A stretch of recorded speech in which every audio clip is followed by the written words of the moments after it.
there. I'm Willi Rose, and as you know, we talk a lot about Bigfoot on this show, and Sasquatch, Janu, etc., etc. And right now we have a Sasquatch experiencer who's been experiencing Sasquatch in one way or another for over 30 years. Back in the time when you said the word Bigfoot, everybody go, "Wah, that's just a myth," you know. But today, it's more in the open and people are talking more about many, many exciting experiences. Now, Greg Racer is one of those people. He started out in a fishery. What was it? The tribal fisheries, and Yes. got calls in the sheriff's department. Am I getting that right? In the sheriff's Yeah. department about Bigfoot or big hairy man Yes. That's right. I causing responded to problems. several calls. Yes. So you had it in the early times when they didn't show themselves as much as they are today, right? Yes. All right, so tell us some of those early calls and your experience with those. Well, growing up in the Pacific Northwest of Washington, which is where I was raised, it was timber country, it was agriculture, it was salmon fisheries, it was all of those types of things. And it was really kind of a open country kind of environment where I grew up. In Skagit County in Washington State, which is on the western side of Washington State, on the west side of the Cascade Mountain Range.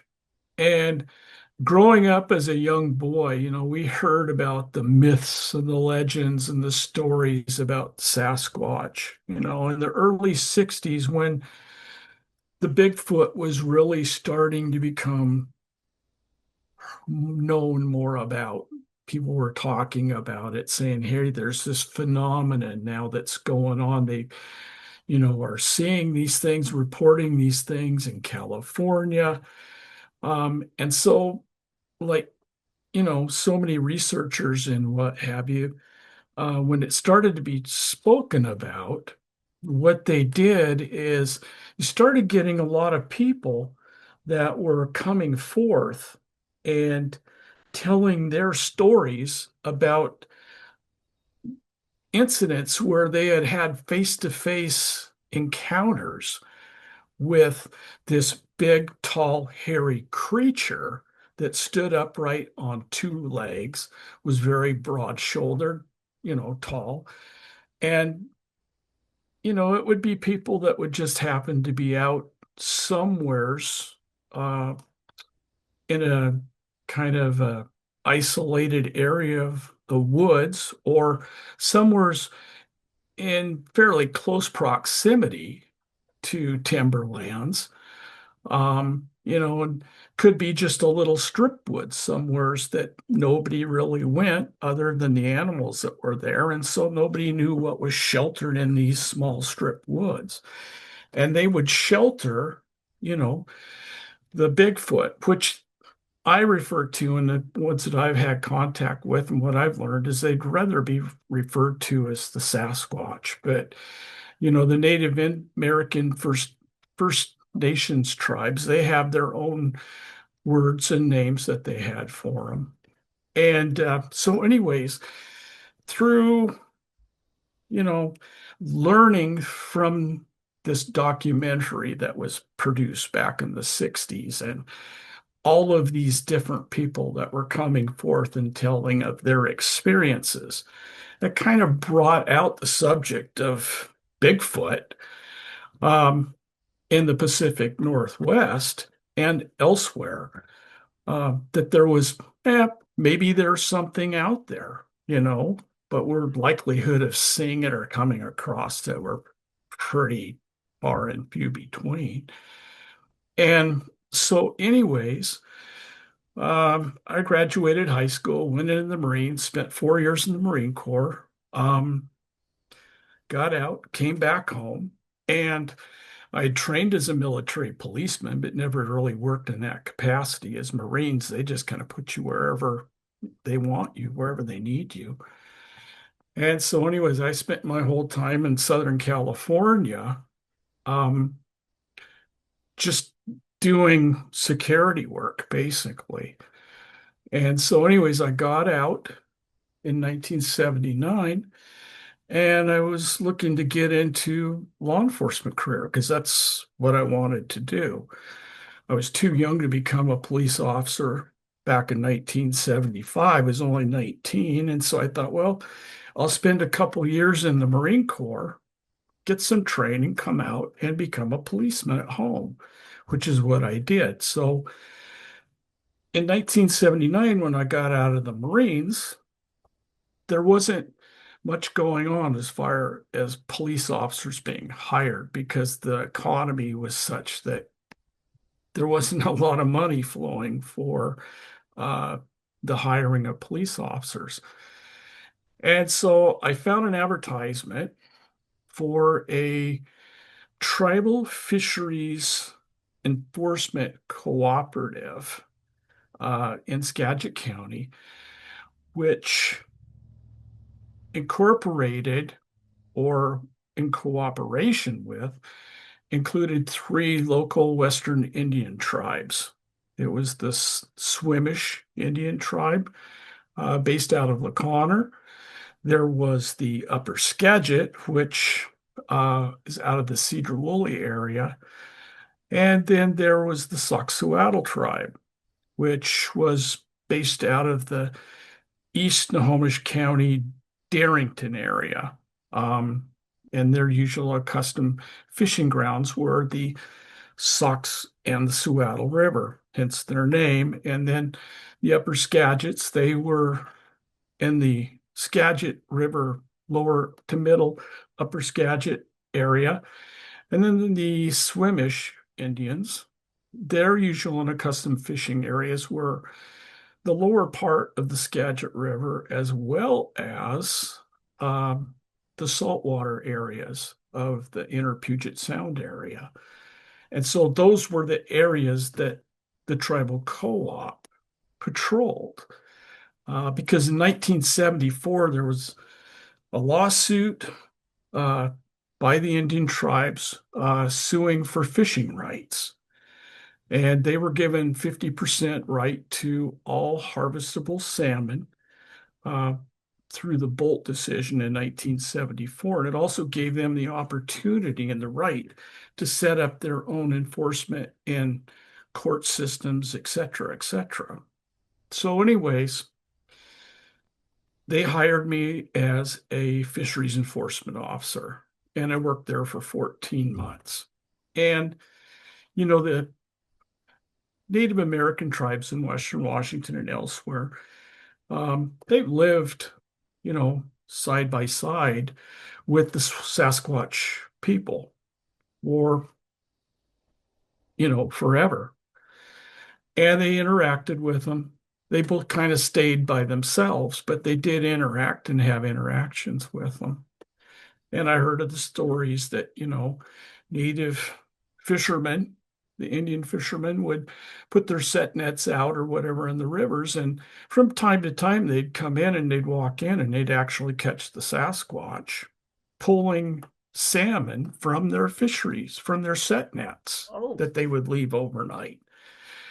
And so that was a well-known thing. And there were places within the different Indian reservations where there would be gatherings that are, usual and accustomed areas where the Sasquatch people would congregate or would, show up, especially during the fall season when the salmon were running and their spawning patterns making their way up the tributary creeks and rivers.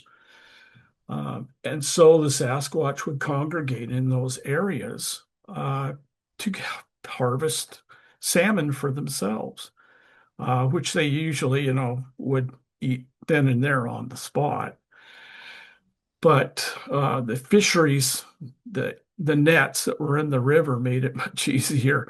They didn't have to tromp out in the water and try and catch them because they could pull them right out of the nets. And so I heard about that. And then I also had some interaction and worked sometime later on for a short period with the Lummi Indian tribe which was located a little bit further north in northwest Washington, in the Bellingham area of Whatcom County. And again, when I was working up there for the short period I worked up there, um, in an interim position, I also heard about the Sasquatch and the actions upon that Indian reservation as well. So, that was all those interactions were well documented. And so, anyways, in 1980, I went to work for a small police agency in Skagit County, where I was born and raised. And I worked there for 6 years. And during that time, they started there in 19, excuse me, in August of 1980. And in October of 1982, I was on patrol and I was in the office where I was the police department. And I heard, the doorbell on the door ring. And then the dispatcher came in, Hispanic speaking dispatcher, came into the squad room where I was working on my report and said, "Oh, Gregory, I've got somebody here who you need to talk to." Hmm. And so I walked into the front office and she was talking to and interpreting what he had to say. And his story was that he was a migrant worker, um, had been working in the fields. It was a Friday or Saturday night, partly moonlit night, overcast, but nice and bright. We're, out in the countryside. And he had gotten paid, went and got a bottle of liquor, and went for a walk down by the nearby river, again on the lower Skagit River, and sat down on the elevated dike, which was an earthen dike that, is basically 5 or 10 feet above ground level, where high water during the wintertime would theoretically hold back the high flood waters. And he was sitting on the top of the dike, and he was looking towards the city, which was towards the north. The river was towards the south. And he heard something behind him, and he spun around, and looking at him right square in the face was this tall, dark individual, very wide shoulders, covered in hair. He had the face of a man, but the body was covered in hair, and it scared the daylight out of him. Yeah. And he literally crapped his pants. It scared him so badly. And then the Sasquatch just simply turned around and walked away from him. Well, he was somewhat intoxicated, so he staggered or walked his way about a mile and a half to the police department to report what had gone on. Well, there's nothing criminal about seeing a Sasquatch or having an interaction with a Sasquatch. You So, arrest him for seeing a yeah, Sasquatch. yeah, exactly. So I thought, well, what the heck, And it was just outside the city limits. I mean, it was right on the fringe. And I had been, my home at that time was just right there within a stone's throw of where this had occurred. And so I was interested. So I called my dispatch and I asked if there was a canine available. And I said that there had been a reported interaction with a tall, hairy, humanoid looking individual, or Bigfoot, if you will, at the river access, and asked for a canine unit to respond. Well, Shortly thereafter, couple of units from the sheriff's office that had a canine showed up and applied the dog to see if they could pick up a scent. Well, as we often find out, the dogs, they may start out to track, but they don't have a lot of interest in continuing. And so this dog was like not interested at all. And there was a field with some cattle in it, right next and adjacent to within 50 yards of where this had taken place.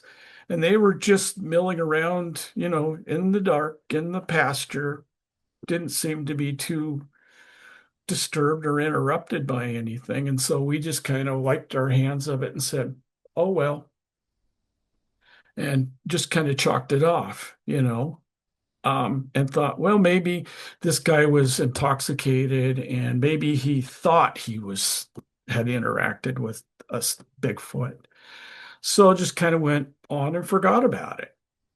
Well, the next month, almost to the day, I had been home, as I said, I lived in that area. I'd been home for dinner and I was working the swing shift, and it was about, oh, I would think about 5:30, 6 o'clock, something like that, maybe. And it was just getting dark. And I had gone home, eaten dinner, and had left. And I was pulling back out on the road. And where this river access, this dike was at, that we talked about before, was at a T intersection or a four-way intersection. And I pulled out to the left was the direction of this river access. And then the main road, the course of travel was go down to the corner and then you make a sharp 90-degree left and it continues northbound. And it was a paved county road for maybe a couple of hundred feet. And then when you got to the dike, it went up over the dike and it was sand and dirt. Mm. Well, as I was pulling out and then just turning to the right to go to the west, a little blue VW Volkswagen rounded the corner behind me.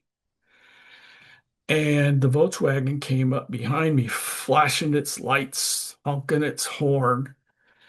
And so I called my dispatch and said, hey, I'm being flagged down by this little light blue Volkswagen Beetle, and I'll be out to see what the problem is. Well, I got out, walked back to this car, and the driver, I walked up and said, what's going on? The driver was fine, and she says, I don't know what's going on, but my passenger, she is freaking out. And these were two young 16, 17-year-old high school girls Mm. from the local town there that had been out doing something and they were on their way home. And the driver came around the corner, didn't see anything, was just keeping her eye on the road as she should. But the passenger was just looking out the windshield. And as they came up to the intersection and rounded the corner, just straight ahead and on the right-hand side of the road was this huge cottonwood tree. And most all of the leaves had fallen off of it at that time. So it was a bare tree, could easily see into it. And there was a curve sign, warning sign at the intersection right there on the right-hand side of the road, warning that there was a 90-degree curve to the right. Well, as they were coming up to this intersection, the headlights cast its beam forward, and when the lights cast the beam close to this tree, and there was also an old cedar stump there was what she described as a dark, tall, hairy animal of some sort that was tall, had the face of a man, similar description as what we had gotten the month before, that when they came up, the headlights hit it in the face, it stood up, and then it spun around and it went down the road. And this thing to her was just like a monster, and it freaked her out. And she just went into a panic tizzy. And Yeah. her girlfriend that was driving didn't have a clue what was going on. So she just started screaming and hollering. And I just happened to be there. She's like, "Oh, there's a police officer. I don't know what's going on. He can help me, though." And so I went back, found out what was going on. And, there's no reason to take their name or anything else because, like I said, there's no crime of seeing a Sasquatch. But obviously, this was becoming a pattern. And so, anyways, I let them go, and I was out with them for probably maybe 5, 10 minutes at the most. And so I thought, well, I'm going to go down and see if I can see anything down at this river access. So I made the turn, turned around, went down, made a right turn to go down to the river. And as I approached the river where the access or the road goes up over the dike, there was an old Ford town squire, country squire station wagon, one of the old big boat station wagons from the 70s that had the big open visor. And it was, probably a 7 or 8 passenger, huge station wagon. And it had probably about 3 or 4 boys in it. And they had been coming from the nearby town to the east, which happened to be Cedar-Woolley. And they wanted to go down to the river and just kind of hang out and see what was going on. And so as they made the intersection, the girls had already made the right-hand turn and interacted with me, contacted me. While this was all going on, the boys had come along and drove down to the river. Well, on the way down to the river, they saw what they thought was a bear in the middle of the road, probably about maybe 100 feet or so down the road in front of them. And it was getting quite dark. So they decided, how bit boys are. Hey, let's see if we can catch this thing. So they go barreling down the road and they catch up to this thing. And they're probably doing about 35 miles an hour. And they catch up to this thing and it's up on 2 feet. Mm-hmm. And it's running on 2 feet. And these boys are keeping track with it and pace with it. And it turns as it's running and looks over its shoulder. And they go, "This is no bear." So they chased it and it went up. They went up over the top of the dike.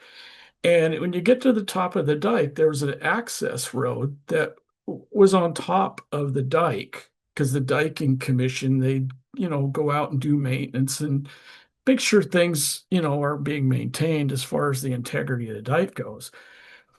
And so as they got to the top of the dike, the Sasquatch it veered off to the right and headed out through some very thin woods. And so, anyways, when I got down there, here's these boys, and they are just all excited. They're like, "Oh man, you're not going to believe what we just saw, what just happened." So they relayed their story to me. And I said, "Well, gentlemen, this is not the first I've heard about, just a month ago, I got a report of the same described individual or creature as what you described. And so, you know, I called for another canine. This time, another canine responded. And this was a dog that was known to be fearless. And Oh boy. so, anyways, um, the handler got there and explained to, he knew what he was coming for. Nowadays, the police departments, because of liability, they wouldn't even allow a canine officer to respond to these kind of calls. You know, Yeah. there's no criminal activity. They're not going to take a chance that their dog's being harmed. Some innocent, running around in a monkey suit or whatever, getting bit by a canine. So they wouldn't have even thought about that. But we applied the dog on the track in the last known location where it was at. And while we were there and while I was waiting for the canine, I could smell this kind of a wet dog, you know, wet blanket, damp kind of a odor that, you don't normally smell. And the kids are like, oh, well, I was kind of walked off to the side where it was at, so where I could see where it last headed off. And they're like, oh man, I wouldn't go back there if I was you, because, that thing's pretty big. And I said, no big deal. I got a 357 on my hip. I'm not worried about it. If I knew then what I knew now, I'd like, whoa, I'd back off, because that's not gonna have much effect on something like, this guy. So, anyways, we applied the dog. The dog tracked through the woods and it would only go maybe 10 yards. And it kept wanting to stop and turn around and go back the other way. Its hackles would come up, the hair on its back would stand up, and it wanted nothing to do with whatever was out there. But the handler was as much as interested as I was, as to find out where it was at, if we could locate it, you know. So 4 or 5 different times, the dog was reapplied to the track, and each and every time it would stop, turn around, and it didn't it did not want to go where we wanted it to go. But it finally continued on, and there was a point where the dog was going through the woods, and there was a low hanging cedar branch. And we thought maybe that was a branch that the dog had rubbed up against or got poked, because it yelped, Mm. and then turned pulled back. And so we kept going. We got down to the edge, finally got down to the edge of the river, which was probably, maybe 200 feet or so, 300 feet, football field length, down to the river. And it was hard packed sand. So there's no prints, no tracks, no nothing. And whatever it was came down to the river and then kind of went to the right. And then we must have been getting pretty close because it disappeared. And so the handler kept trying to apply the dog to the track to see where it went. And I was behind the handler, probably 10 yards behind the handler, I would guess. And my job was basically just to keep an eye out in the general area so that we didn't get bushwhacked by this thing while he's watching his dog. And all of a sudden, his canine, which was on, I don't know, probably about a 10 or 15-foot nylon lead that was about 5 or 6 feet in front of him and didn't really want to continue, but the handler kept goating him on, telling him to seek whatever it was. And all of a sudden, I've never seen a canine. He must have been just pumped with adrenaline, Ooh. because without warning, I've never seen a dog do this before. He sprung up on all fours, twisted around. He was going in front of us, spun around the other direction, went over the top of the handler, and came down between the handler and me, The handlers spun around holding on to the lead, and this German Shepherd was clawing at the dirt trying to get away.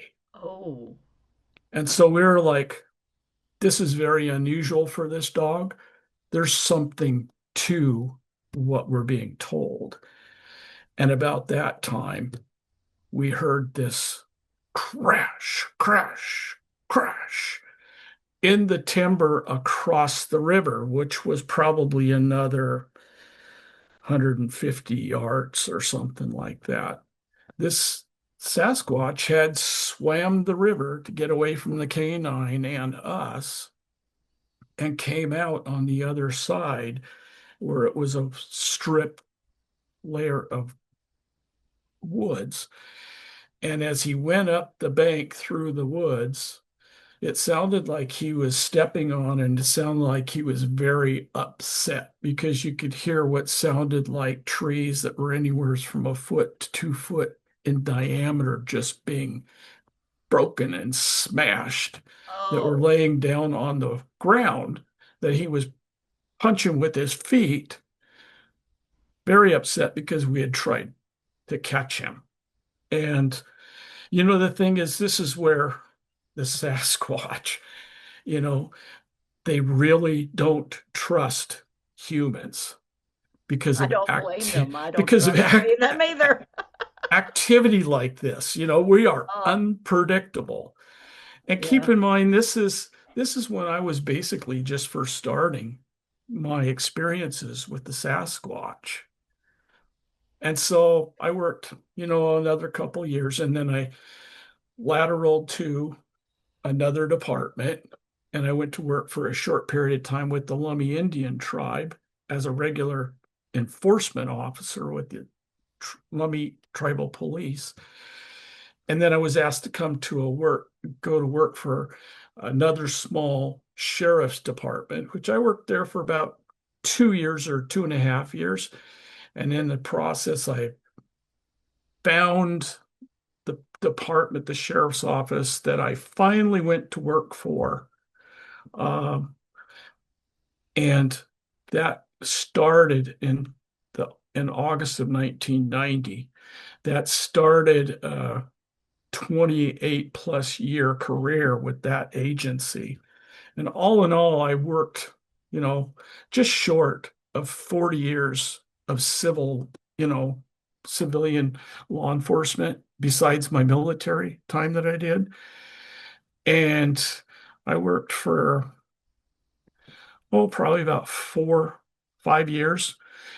And the sheriff's office had a contract, if you will, with the U.S. Forest Service for helping the U.S. Forest Service law enforcement officers enforce state laws in the U.S.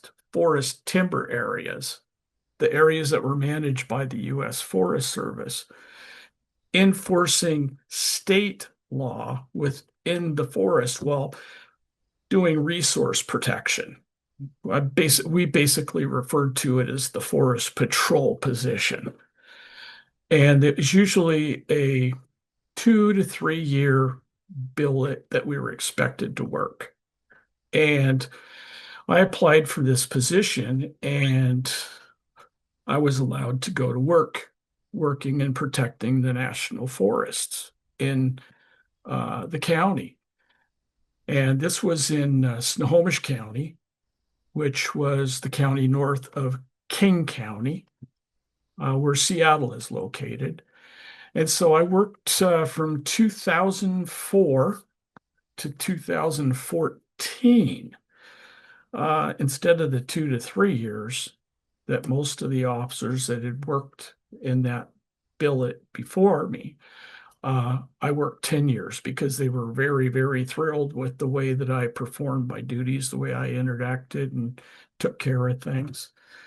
Um, there was during the time that I was out there, there was a lot of illegal dumping. There was a lot of illegal off-road operation that caused a lot of erosion in the forest off the Forest Service roads. There was a lot of illegal shooting that was taking place where people were shooting up trees and doing a lot of destruction, Uh, leaving their litter behind, mm, shooting up signs and all sorts of different things. And so, um, with the help of the local Forest Service law enforcement officer that worked that area, um, things were pretty much out of control when I went to work out there. And so together we worked together to get a handle on it and get some sort of control on it. And it took us probably a better part of the first year to get things to where people were coming out and doing what they were supposed to rather than what they wanted to do. yeah, yeah. A lot of it, granted, we wrote a lot of tickets and we did a lot of enforcement activity, but the biggest part of it was simply educating the people that were coming out and using the forest for things that they thought were perfectly permissible, because quote, quote, it's public land. We can do whatever we want. We're the public. Well, that's true, but there are regulations of what you can and can't do, you know. And the Forest Service is responsible for the protection and maintaining of the forest and the campgrounds and the trailheads and all of that, all of the facilities within the national forest. And that's also what I was doing. And so, anyways, Can I in ask a 2000, question? sure, you sure can. I was going to ask you if you have actually come face to face with Sasquatch. Oh, wait, I see one right behind you. I do. I see one right there. Yeah, there's a story behind that guy in the picture there. We'll get to that in a little bit. Oh, okay. But that's a long ways down the road, but we will come to that.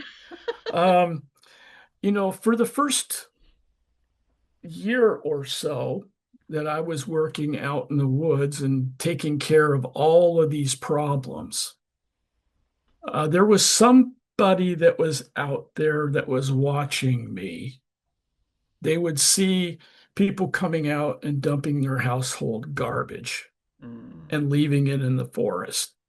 They were watching people that were coming out and shooting up trees and shooting up signs and all kinds of noise. And they would bring out, these exploding targets that would make a lot of noise and racket and just a lot of garbage because they would leave all their shooting debris behind. And then there was the off-road stuff, and I never really considered at the time that, geez, there was, a natural a natural resident, if you will, other than lions and tigers and bears living out in the forest. It never crossed my mind that, the Sasquatch were out there, you know. Um, so I just went about my business. And in the first year or so, I was out looking around for marijuana grows in this lower creek bottom. And because I had found somebody that actually in the first year I arrested somebody who had, that for the longest time had been rumored that there was somebody and different people, different places throughout the country that had been cultivating marijuana illegally within the national forest and other private forest lands in the tops of trees. And so everybody's like, well, how in the world would that can't be because never been any proof of that. Well, in 2004, the summer of 2004, I was out in the woods and thought I saw this car that was parked in an unusual place. So I thought I'm going to go walk in and I'm just going to see what they're up to. I got in there and I could hear the jingle jangle of what I thought were dog tags on a dog as I went in. And I thought, well, he's going to find out I'm here. The dog's going to bust me, and then it's going to be like, okay, what are you doing out here? And that'll be the end of the contact. Well, as it turned out, it was not dog tags that I was hearing the jingle of. It was his carabiners on his climbing apparatus. And Hmm. he had gone up and cut the tops out of 125-foot uh, uh, hemlock trees that were in isolated area along a Forest Service road. And I found him in these big plastic barrels that were tucked away at the top of the trees. They were camouflaged with burlap. And at first, I didn't know what they were. I went in and I saw him up the tree with this little rope hanging down. And I went, I don't know what he's doing. And it was a cloudy, overcast day when I was in there. And so I just kind of backed out and let him leave. Then I went back in and next day was a sunny day and I took my binoculars and laid down on the ground and lo and behold, these barrels that were up there on top of the tree, they looked like they had palm trees growing out of them. It was the big sun leaves of the marijuana plants that were in the barrels that were sticking out. And so all summer long, for the latter couple of months in the summer, I followed him to different places around the forest. And I found 12 different barrels that he had hauled up and lashed into the tops of the trees that he had cut out. Hmm. So they were open to the sun, but nobody below on the ground had a clue. And it was just kind of a fluke that, I picked up on this car that's parked somewheres where, you know, not normally parked. So, anyways, I subsequently arrested him and took all kinds of pictures and all that stuff and, documented the fact that, yeah, this activity does take place. And it was also during that summer I was out looking for some marijuana grows in this low-lying creek bottom area. And I was on my way in and I heard what sounded like uh, two somebody or something. I thought it was a bird or something at first. Sounded like somebody knocking two pieces of wood together, just making a pop. And, I'd hunted and fished for years and years in the woods around this area and elsewhere. And I'd never heard that noise before. My thought was, what what kind of bird or animal makes this popping sound, that sounds like somebody knocking two pieces of wood together, dry pieces of wood. So I went along and got finished up my day and I went home and I got on the computer and I looked and I Googled what animal makes tree knock, a sound of somebody knocking a tree knock that sounds like somebody knocking two pieces of wood together. And up pops tree knocks.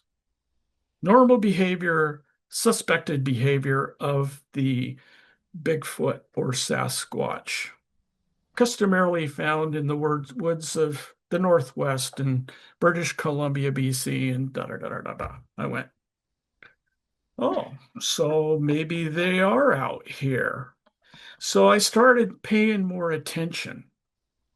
And as I was going along on my daily duties, um, and I covered not just this area, but areas all over the national forest. I mean, the accessible areas that you could access by vehicle travel and on foot were hundreds of thousands, if not nearly a million acres of, you know, uh, forest land, developed and undeveloped. And there's, bear and cougar and all the other animals that you'd run across out in the woods. All you would see bear occasionally. You might see a cougar going away, but for the most part, grizzlies weren't an issue because those were up in the far northwest, northeast corner of the county, up towards area they call known as Glacier Peak, where there had been some reports of undocumented reports of grizzlies that would come down, out of Canada or whatever. But nothing that was documented. So grizzlies weren't really an issue. But there were some reports, and there were some moose that had wandered into the area. So, I had taken steps to, uh, get a larger caliber rifle besides the little AR-15 that they assigned us, just for personal protection from predators, you know, uh, while I was out on foot in different areas, which I didn't carry all that often, but I did from time to time when I was out for a while. And it was all approved through the office, and so it was all good. And so I kept going, doing my normal routine, and over the period of the next 4 years, um, I would always pick up wherever I was at. A lot of times I would pick up this real, it's hard to describe.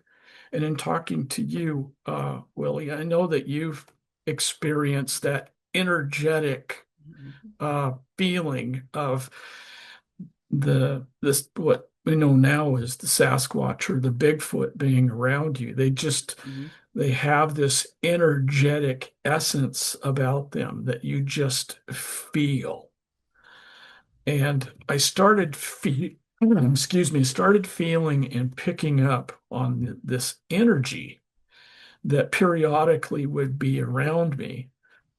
And occasionally I would hear that tree knock sound, and I would speak out loud. I'd say, "Hey, I know you're there. Thanks for watching over me. Thanks for keeping me protected, this, that, and the other. I'm trying to take care of your home, this, that, and the other." And so, anyways, it seemed like the longer I was out there, the more and more they were around me, constantly. And so, anyways, while I was out there and I got to where I was looking more, delving into the Bigfoot thing, and different people were doing gifting. I learned about the gifting behavior. And so, what I would do is when I was out there, I was telling my wife, I've got this and that going on, and what I thought and what I suspected. And I said, why don't you make me a couple of peanut butter and raspberry jam sandwiches on white bread and put them in Ziploc bags? I said, I've got a couple places out here. I know the Sasquatch are out here. And by then I was well aware that's what it was. I was picking up on their energies. I said, I just want to, you know, leave them a treat, if you will, gift them with something just to see if I can, initiate some kind of contact with them. And so, anyways, she made these sandwiches and I would put them out here and there. And I'd come back in an hour, couple hours the next day, and the sandwiches are gone. Not really knowing exactly 100%, who or what it was that had taken them. And I'd also would put apples out for them.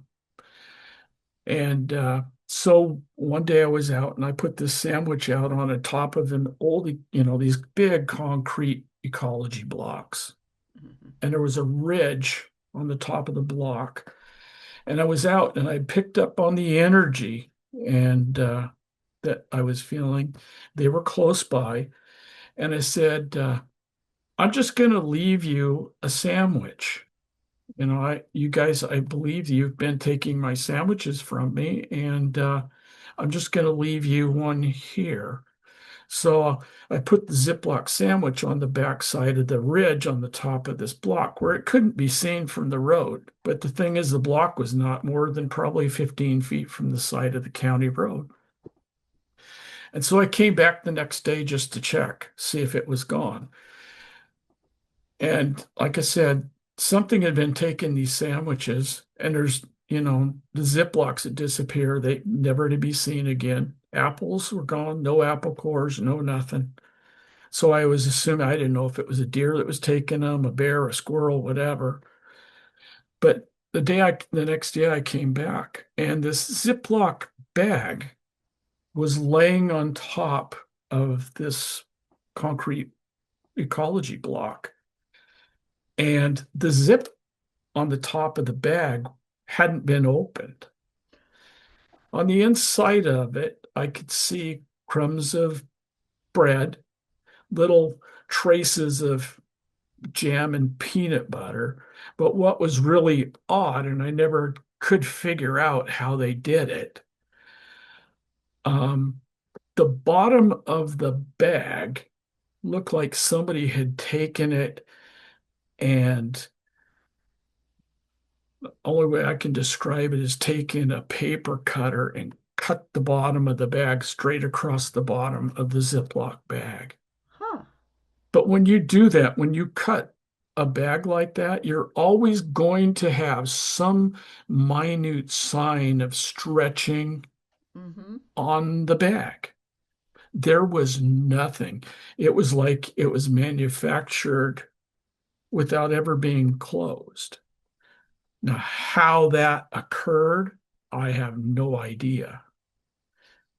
But it's something, it's an ability that they have that I'm sure it was a Sasquatch that Mm-hmm. opened that Ziploc bag, removed the peanut butter and jelly sandwich, and left the bag behind, kind of more or less to tell me and to show me, say, That was them. thank you, it was us, Yeah. and to show me something that nothing else could do, you know, some ability that they have. And so, Interesting. anyways, I went on about my business. And there was one particular, much, much, much farther up the valley, where I would typically leave apples for the Sasquatch. And one night I came through the area, and it was probably about 10 o'clock or so at night. And it was, again, in the fall, nobody really around. You might get somebody driving through or whatever, but there wasn't much going on. And so in this one area, it was a high peaks and ridge lines, cliff sides, cliff bands on one side, and it was part of a backwater, if you will, to a river that flowed through the area. And the water was, very, very slow moving, very calming. And it was mostly just tall grass, this, that, but there were open areas, kind of like a ponding area. And along the road, I would stop and I would call out, and I would take my mouth and I would put my hands around just kind of like a megaphone, and I would yell out, Apple! And it would just reverberate in that whole valley area right there. And I would put an apple or two or three out in this one area where people could go down there if they wanted, but they didn't generally go out that way because there wasn't any reason. So, and it was kind of brushy. So this one night I went down and I found where there was a small, probably about a 2 inch or 3 inch diameter tree that had been broken off. It was probably about 4 feet tall down to the ground, where a small root bulb, you could kind of see where the roots went into the ground, but it was still attached. Mhm. And so it was a little pointed on top. So I took this apple and I put it on top of the stick and just popped the skin just enough that it would hold the apple on top of the stick. And I yelled out again, apple, and then got back in my patrol car patrol car, my pickup, because I drove a white F-150 pickup, and it had all the markings and everything on it. And I drove away. And I came back through the area probably about 2 hours later, on my way back home, making my way out of the area. And as I come around the corner, right where the apple had been left, there was a great big granite boulder about 18 inches in diameter, sitting right in the middle of the road. You couldn't hardly even drive around it because the road was narrow enough. You'd either run off the edge of the road or you had to run on the upper hillside or into the little ditch on the other side of the road to get past it. And on the right was this open water area. And so I got out, and I knew immediately then that that rock had been placed there by the Sasquatch, because in this area it was just trees, a lot of moss, sand. There wasn't really much in the way of rocks. And they had brought this rock in from some distance, put it in the middle of the road, as if to say, thank you for the apple. We don't have anything else to give you, but here's a rock for you, you know, in exchange. So I picked up the rock and I said, thank you for the rock. And you were welcome for the apple. I put it in the back seat of my crew cab pickup, and I got in and drove down the road, probably a half a mile or whatever, stopped and threw the rock out along the side of the road because, you know, I don't have any use for a, 40 or 50 pound rock, and That's a went on pretty about big my rock. business. Yeah, yeah, it was pretty big. It's not one that somebody's just going to pick up and carry for some Right. distance. So, anyways, I just, went on about my business. And, this kind of activity went on for a long time. And, I would get out there in this one particular area, same area that I would do the gifting for the apples and the and I would also, leave uh, the peanut butter and jelly sandwiches for them too. Mhm. And there was, from time to time, I would get this, whoo, whoo, whoo, whoo, and it wasn't really, you could tell it was like, whoo, whoo, whoo, whoo, whoo, you know, um, and it sounded like a 40-pound owl, you know, They like to do that, and don't they? yes, and so I would go whoo, whoo, whoo, whoo, back to him, you know, just to say, I know who's behind that call. So, anyways, just stuff like that went on, and I'd go on. But this went on for a number of years, And in 2000, and I used to, I had limited access. We had a computer, a mobile data computer, where, working with the Forest Service, I could enter the activity as far as where I was at, what I was doing, the type of calls that I was handling. And I would enter the data into the computer, and I'd hit enter, and it would go into holding, if you will. It would go into the memory on the computer, but it wouldn't go any farther than that because I didn't have any cell service. And a lot of these areas out in the forest, I had no cell service, my police radio wouldn't even get out because I was so far out. We didn't have any repeaters or nothing. And before I'd go into these areas, I would just tell my dispatch, I'll be in such and such area, and I'll contact you when I come out, maybe 4 or 5 hours from now. Something could happen to me and nobody be the wiser until I didn't come home.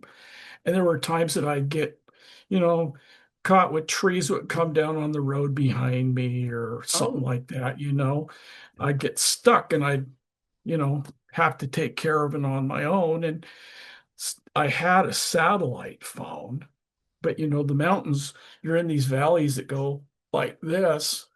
Mm-hmm. And if you got a satellite that's passing over, the satellite sat phone would light up showing you a signal, and I'd pre-enter the phone number and then hit the phone and it start to dial. It'd dial maybe once or twice and the phone would drop because the satellite's going from peak to peak. And I'd have to wait until I had a satellite that was going down the valley. Oh.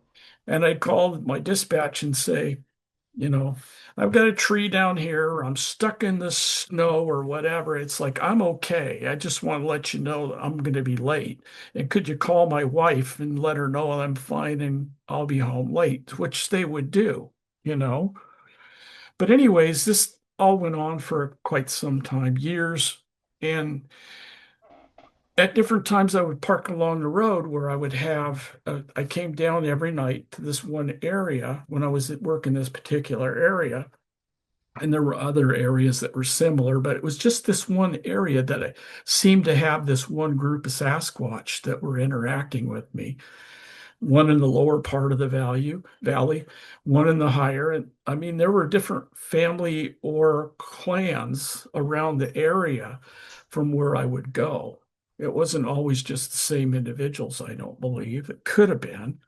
But anyways, um, I would come down and I would enter the data in my computer on my truck, and then I would sit, if I had a little bit of time, I would sit with the windows down, weather permitting, because in Washington, it's always pouring down rain or drizzling, so it's Mm. miserable to have your windows open. But when I could, I would have the windows open. And a lot of times I could, different times I'd pick up their energy, but I could also pick up their uh the the odor or aroma from their body. I would been in areas to where I was way out 30 miles in the middle of nowheres out on foot, and I would get this odor that sounded like, or smelled like, excuse me, smelled like I was in a horse paddock somewheres or Ah. in a horse barn. No horses around at all. And I would, different times I would take the time while I was out there to, it wasn't all work all the time. I would take times to take breaks and sit on a log somewheres and just take in the sights and the sounds. And I was sitting one day and this slight breeze come drifting past and it smelled like a horse. Well, I knew there wasn't any horses around. So I got up and I moved away from where I was at, probably 10 or 15 yards, and I found another log and I sat down. And then the odor would start to drift back my way. Mm. And I thought, I spoke out loud and I said, okay, I know you're here, talking to the Sasquatch that was, I could feel him. I couldn't see him. 99.9999 times. They're always cloaked, you know. They have the ability to be seen and unseen simply by raising and lowering their vibration rate, their frequency, Mm-hmm. uh, which is something that a lot of people don't understand. We all have a frequency, we all have an energy to us. And they can live, they're multidimensional, interdimensional, and they raise and lower their vibration rates. And when they don't want to be seen, they simply raise their vibrational rates, which makes them less dense. And when they become less dense, they're not solid matter. You can't see them. When they lower their rate in order for us to see them, or they just lower it, when they're out and they don't think anybody's around, um, they will lower their frequency rate to come back into where our sights spectrum where we can see them. And most of the time, if you see them, it's because they have made the decision that they are going to present themselves to you Mm-hmm. for whatever purpose. They make the decision. Um, People talk about going out and finding Bigfoot. You can go out, you can find signs that they've been in an area or they are in an area. You can feel them, but you're not going to have any visual interaction with them unless they want to have that with you, because you don't find the Sasquatch or the Bigfoot. They find you. And quite often, it's after they have observed you for quite some time to get to know who you are, what your intentions are, what your authentic personality and spirituality is. Mm-hmm. And if you're genuine and authentic and you develop a, a rapport, if you will, with them, and especially if you show that you care and love for them, which I did by maintaining the property. And many, many times when I was out there, the energy that I would feel and interpret it as a feeling of caring or a love energy, if you will. It's just, something that comes across that way. Never had any kind of aggressive or angry behavior. I've heard them click rocks together. It seems like they always click in threes. Click, click, click, or click, click, click. Or with their tree knocks, a lot of times it's tap, tap, tap. And I'm not even actually sure if they're clicking and hitting trees all the time. Some people say they find impact marks on trees where they've gone out and found where they've hit trees. I kind of think that perhaps they have such a huge throat and large mouth that they can actually click their tongue and it actually can broadcast that tree knocking sound. It's a dark, a kind of a sounds like you're hitting two dry pieces of wood, maybe 3 inches in diameter, hardwood, a foot or 18 inches long. And I've taken a couple of pieces and dried them out and hit them together, and it sounds exactly like that.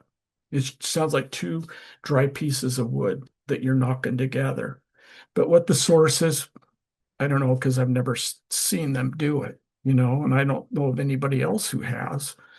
But after being out there for quite a few years, I used to always park and unload and upload all the data on my computer. And at night, I would shut all the lights off when it was all done. I'd have an earbud with my portable radio on so I could hear my dispatch because I was in an area where I could hear dispatch. And I would turn all the lights, all the other radios, and every light source off in my truck. And I'd roll down the windows and I would sit. And the Sasquatch would come in, or they may even already be waiting for me. Where I would pull up in this one area and I would sense their energy and I could smell their presence. And I would say, "Hey, how you guys doing tonight? Hope you had a good day. Thanks for watching out and protecting me in the woods, when I was out on my travels." Because I was cleaning up garbage, and I was cutting trees out of the road and all this other stuff that I was out there doing. I mean, I could easily hurt myself or falling down, a bank or had, the side of the mountain come down and take me out. But, you know, um, it would have been interesting to see if they would have pulled me out of my junk truck, and pulled me up and taken care of me, like some people have reported that they have Yeah. done with different people. But anyways, I used to say, I'd love to see you. What's the chance that you'll show yourself to me? And it, never happened, never happened. I thought, well, maybe it'll never happen. And it was on October 31st, 2009, at about 7:30 in the evening. I was sitting along the road and I had my windows down and I gotten the scent, of one standing. You can never tell. They could be 3 feet off from your window. They could be standing right outside your door and you'd never know it. Or okay, it could be 10 feet, 15 feet away from you. You would feel them, but you couldn't see them.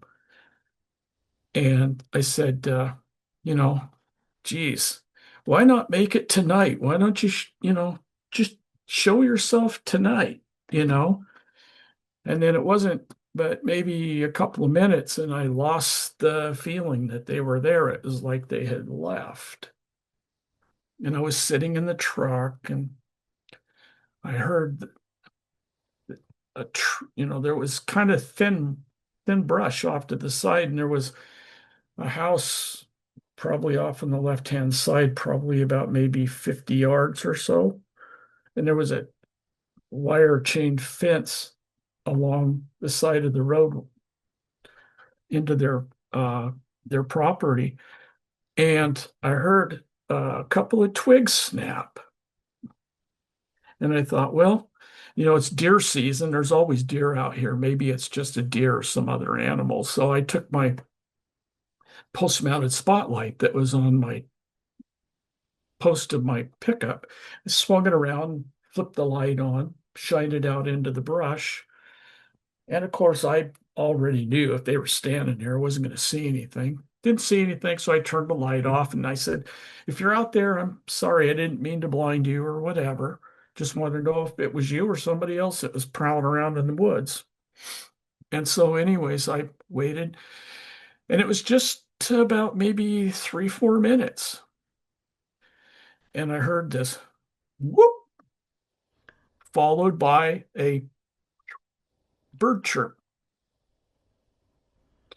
And then I went, oh, that's one of those. You don't have birds chirping at 7:30 at night when it's dark on a lightly moonlit night. And then as soon as they did that, probably about 15 yards away, there was another whoop, followed by a Ah. bird chirp. So it wasn't really a whistle, it's more of a bird chirp. And I sat there and they kept doing this back and forth. So I knew there was at least two individuals. And so I just sat there, listened, and they kept moving farther away until the point that I didn't hear them anymore. And I thought, okay, they've moved away from me. That's it for tonight. It's over. But I'm going to sit here for a little bit longer because I have time. And like I said, it was kind of a slightly overcast night. It was a mostly full moon. And like I said, it was the 31st of October.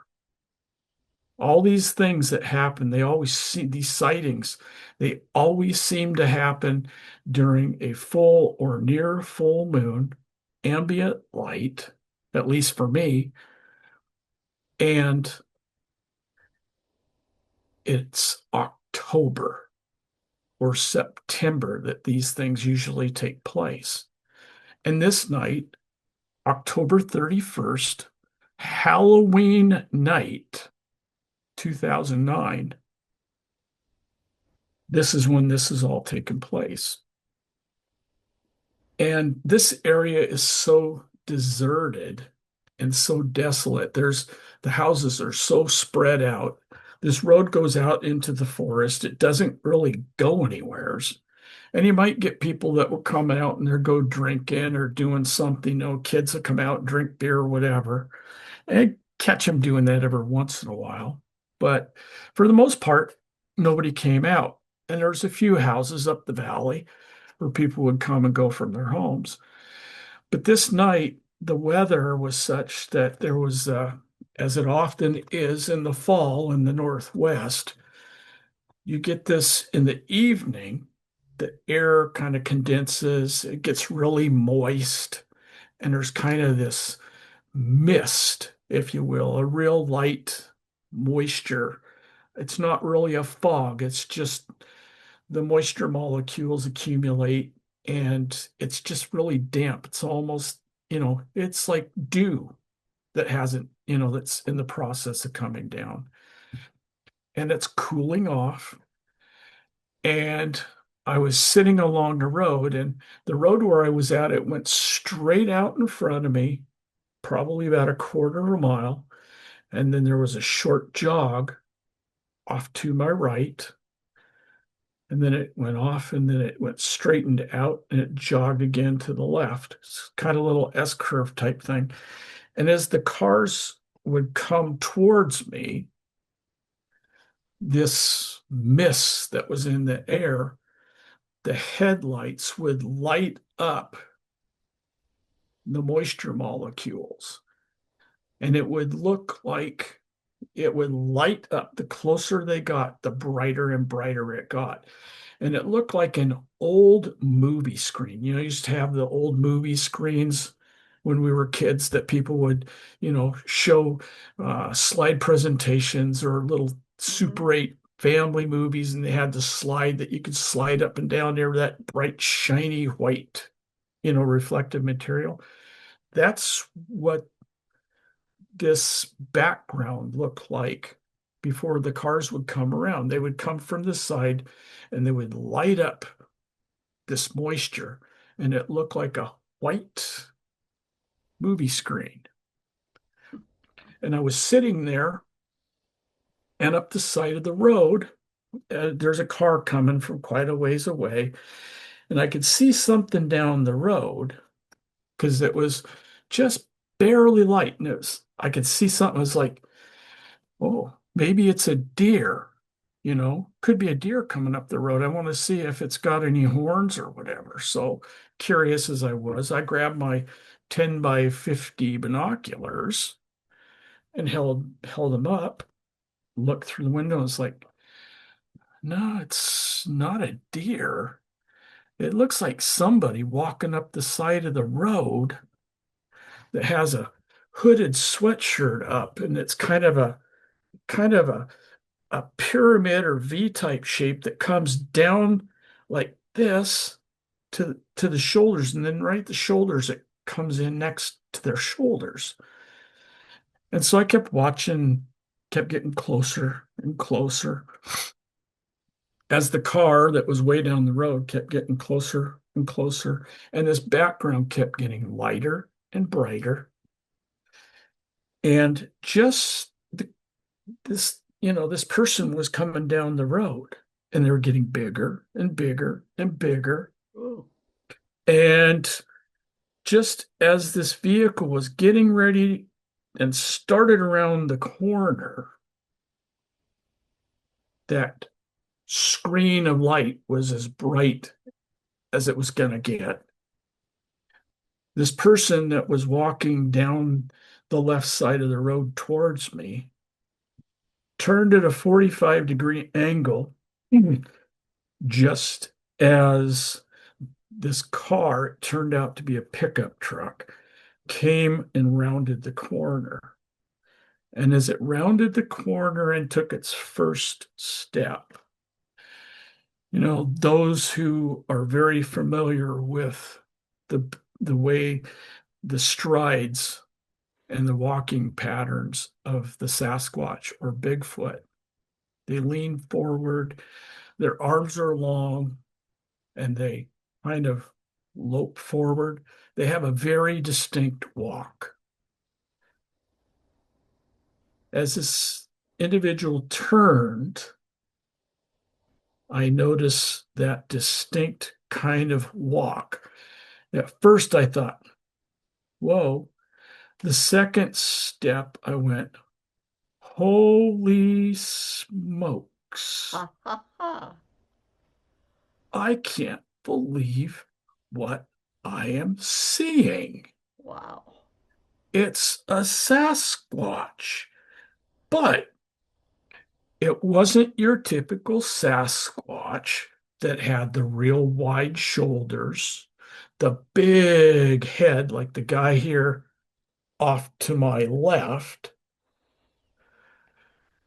It was a much younger, Mm. probably an adolescent young adult who I would describe as having the physique cross between a pro basketball player, a center, quite hot, large, 7+ feet tall, and a professional Olympic bodybuilder.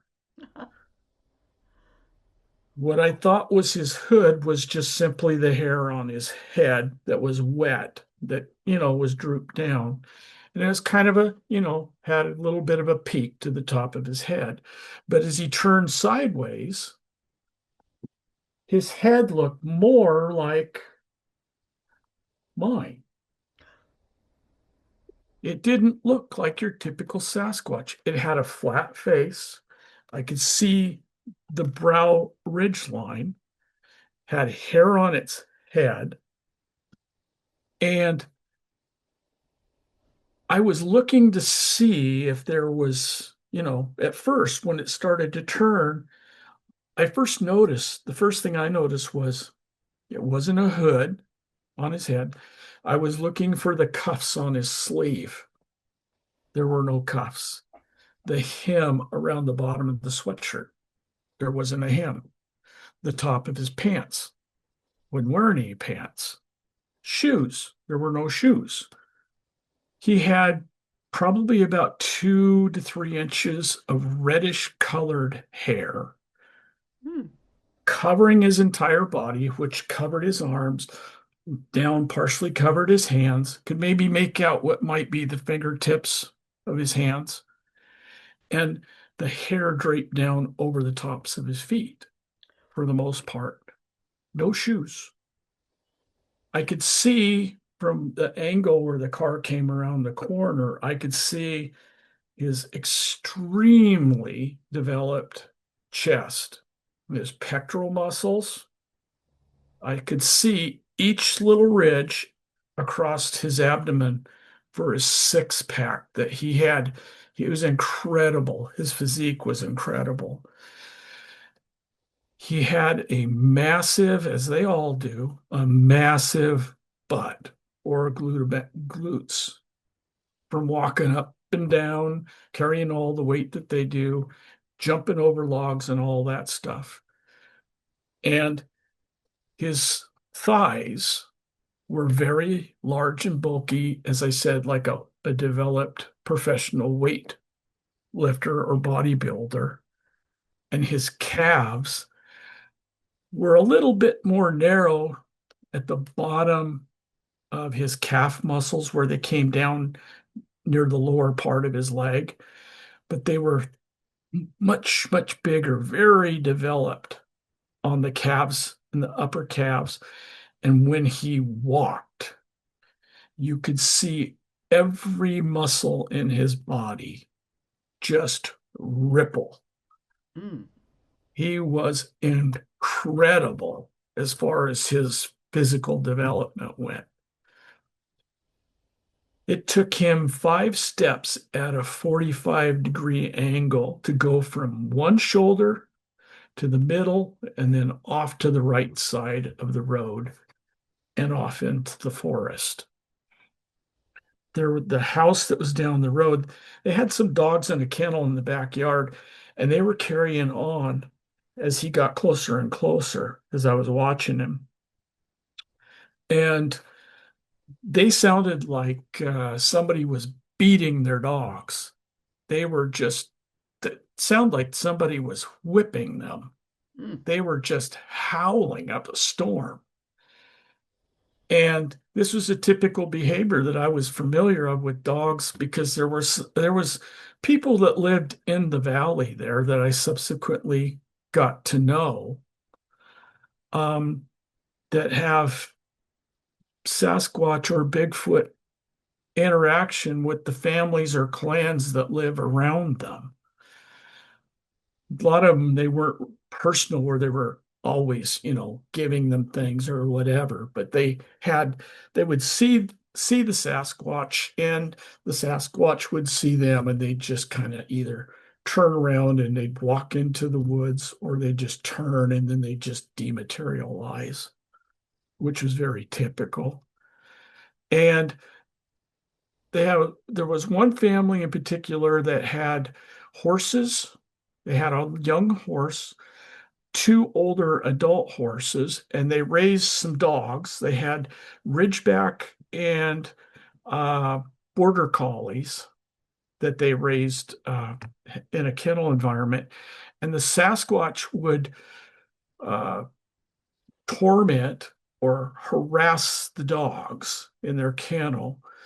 And one of these dogs, they picked it out individually, and they got it to the point where it was so afraid that the owner had to bring it into the house, and it could never stay outside again.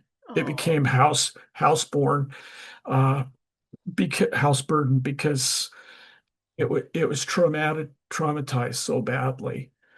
Um, the Sasquatch would throw big rocks into their yard, and they'd go out there and have pick up 6-inch rocks and throw it off, before they could mow the lawn.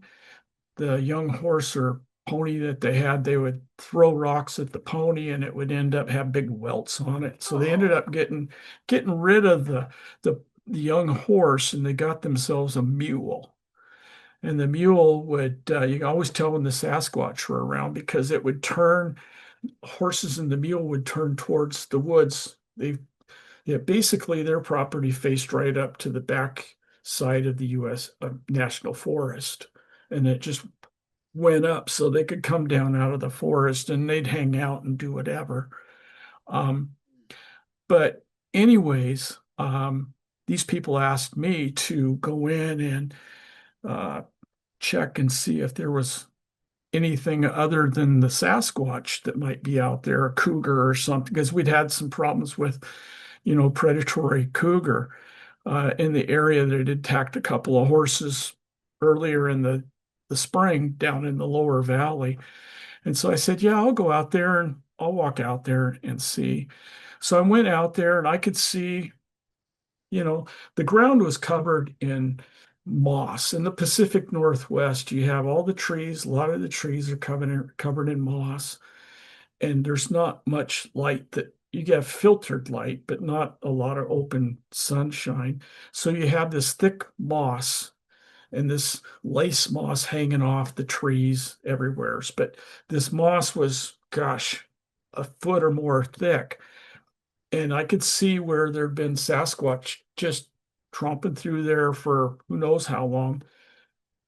Big tracks, medium tracks, even little tiny tracks from the little ones. They had young ones that were walking around.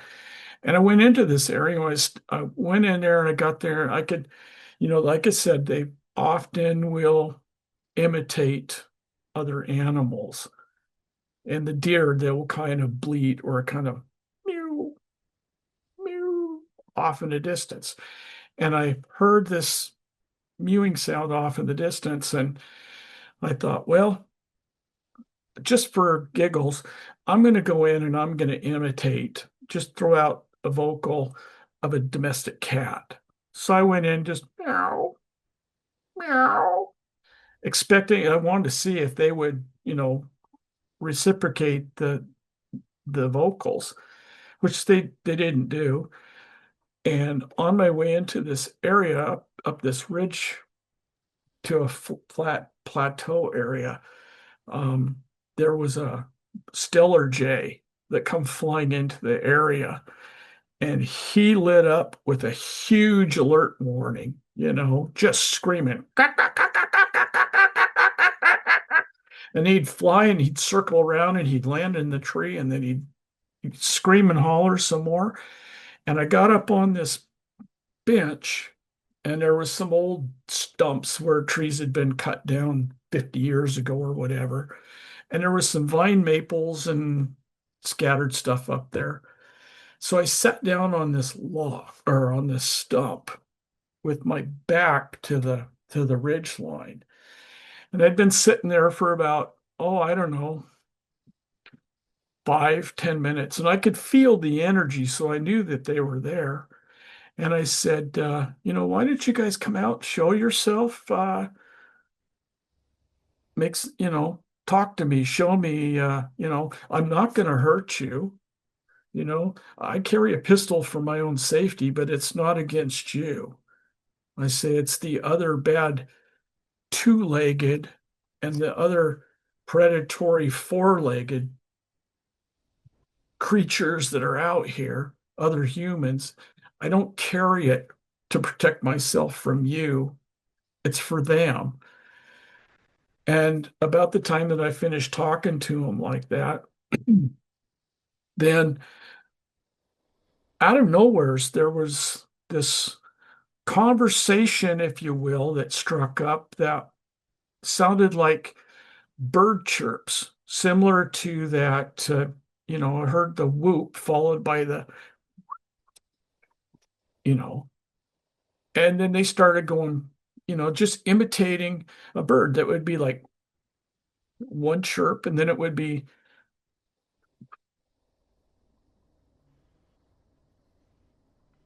and I would imitate chirp for chirp back to them. And I mean, it got to the point where we are like,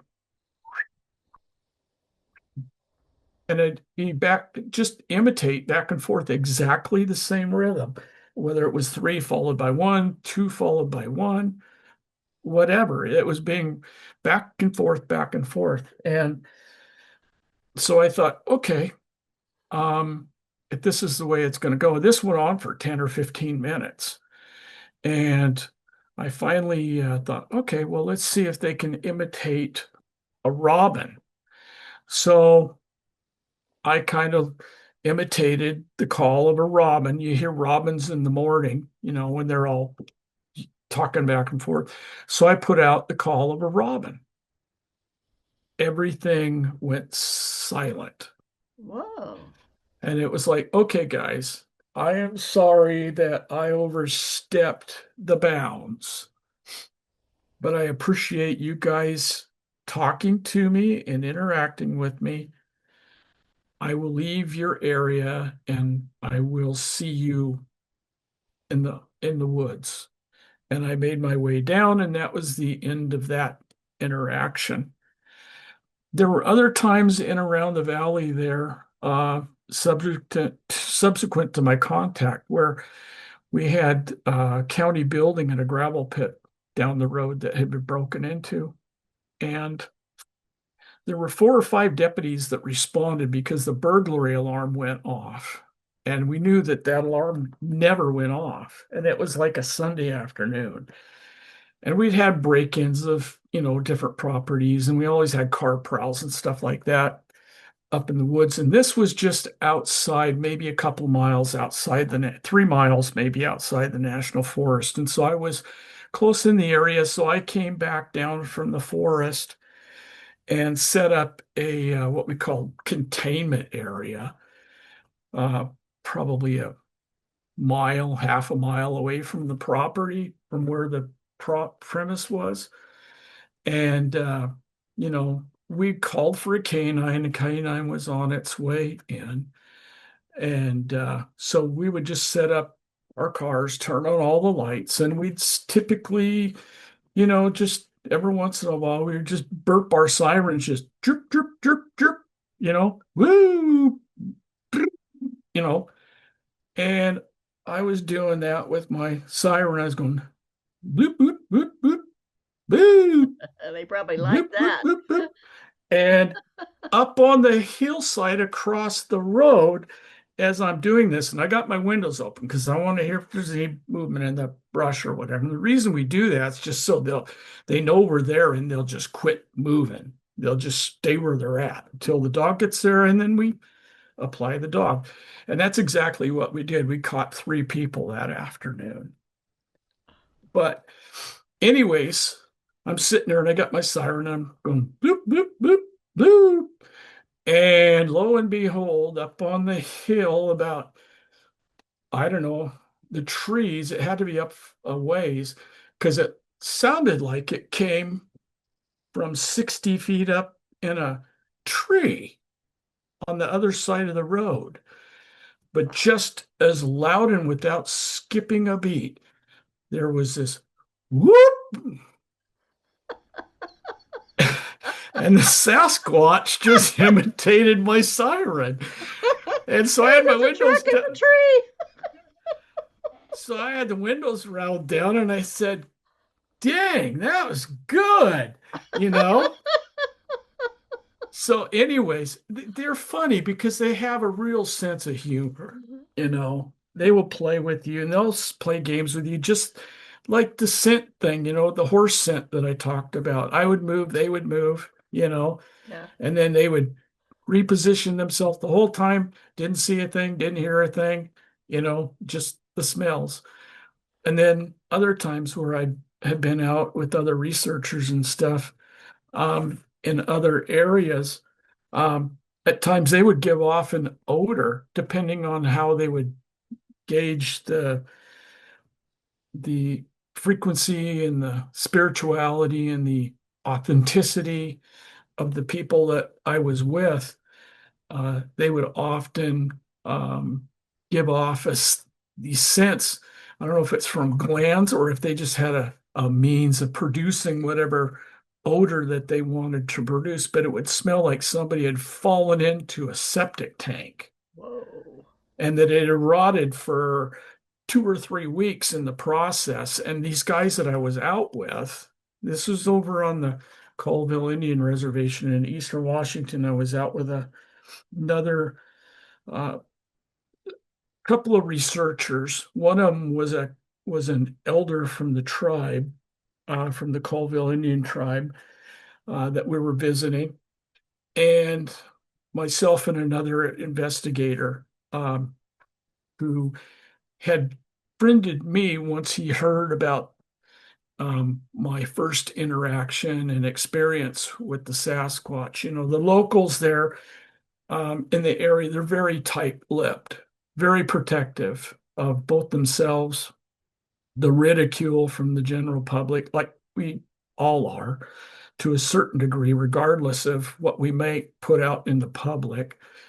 Um, and the interactions that they had were very tight-lipped. But once the people in the valley there, and it was a very tight community, um, once they had found out my experiences, and I had spoken to someone who lived in the area that also worked at the Forest Service Community Service Center, where I spent a fair amount of my time before and after my shifts with the Forest Service staff.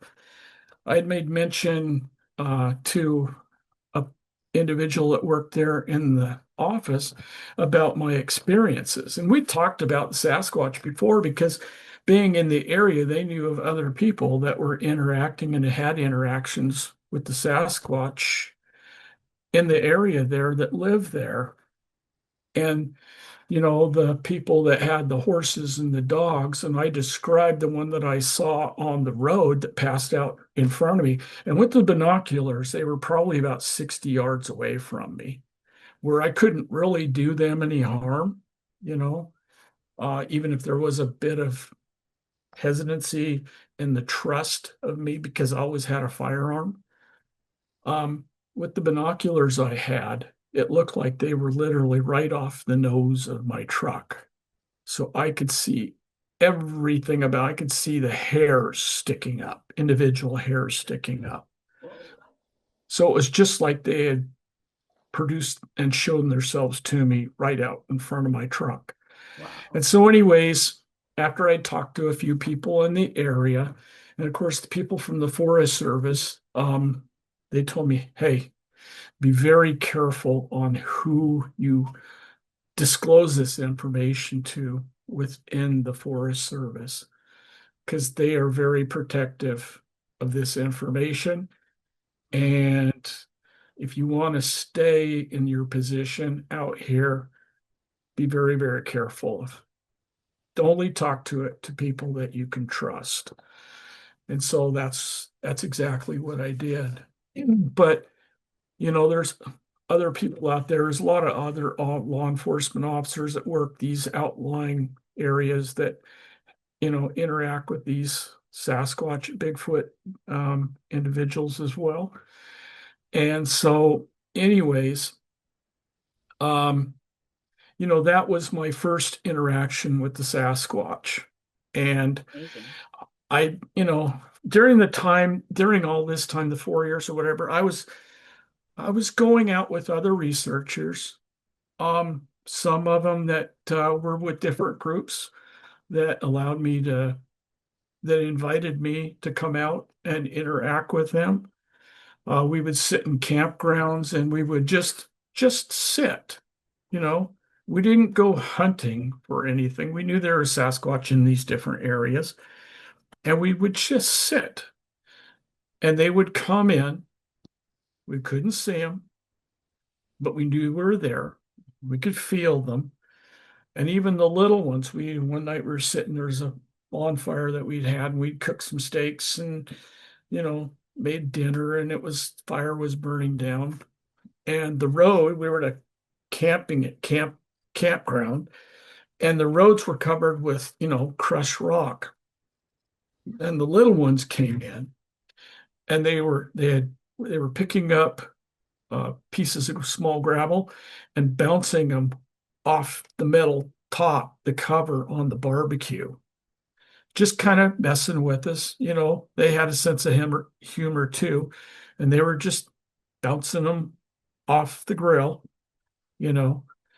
And I was sitting in the campground, and there was like probably 7 or 8 of us that were sitting there, and I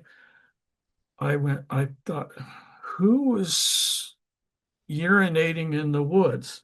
And I looked around, and everybody's accounted for. And I said, do you guys hear off in the woods here? It sounds like somebody's peeing in the woods. And they sit there and went, no. And then they go, oh, yeah, I do hear it, you know. But we didn't take flashlights. We didn't look. Everybody was accounted for in the campsite. And then other times we would disperse camp. We would set up tents, and we would go off away from the main camp in areas that we knew where the Sasquatch people were at. Um, and we would set up tents, and we would sleep in our tents overnight in those areas. And we'd we had experienced, piles of sticks. One night I went in, and I had a place where I wanted my tent, and it was covered with sticks. So I took all these sticks and pulled them out and piled them all up, put my tent up, and then we left the area. And a couple other guys that were there, they put their tents up, a little farther down the road, etc. And we came back about midnight or so, and I walked into our campsite, and this pile of sticks. I looked down at it, and I went, and there was 2 or 3 other guys I was with. I said, do you guys see what I see? And of course, they're like, no, I don't see what you're looking at, what you see. I said, look at that pile of sticks. I said, when we left, it was a mounded pile of sticks. Now it's kind of laid out. It's all interwoven, these intricate little weaves, sticks laying in different directions. It's almost as I know when saw me putting up my dome tent with the aluminum frame poles and stuff, and how this all stood out and how everything was supported. they were off, I'm sure, at close distance watching what we were doing, what I was doing. And when they came back, all I could figure out was this was some sort of a schematic of sorts that they had laid out and interwoven to show whether it was a shelter that they use or not, you know, just to obviously they were there. And then there were three long sticks laid off along the side of the road next and adjacent to where my tent was at, as if to say, this is a boundary line. You're okay to be here, but you don't go on the other side of the road because that's our home. Mm. We went down to check the other campsite nearby. And one of the tents, when we got down there, we parked and noticed when we got out, the headlights were still on in the pickup. And about 2 feet off in front of the bumper, the light that cast down, there was a Sasquatch or a Bigfoot footprint, one footprint on this hard graveled roadbed. It was kind of a cul-de-sac turnaround thing, and we had a couple of tents over on the side. There was a large Sasquatch foot that they had stood and they just twisted their foot Oh. Mm. and probably about an inch, inch and a half into the road base. Nothing else. But you could clearly see it. That was their calling card for us, if you would. And one of the tents was open and it had everything that night had a heavy dew on it.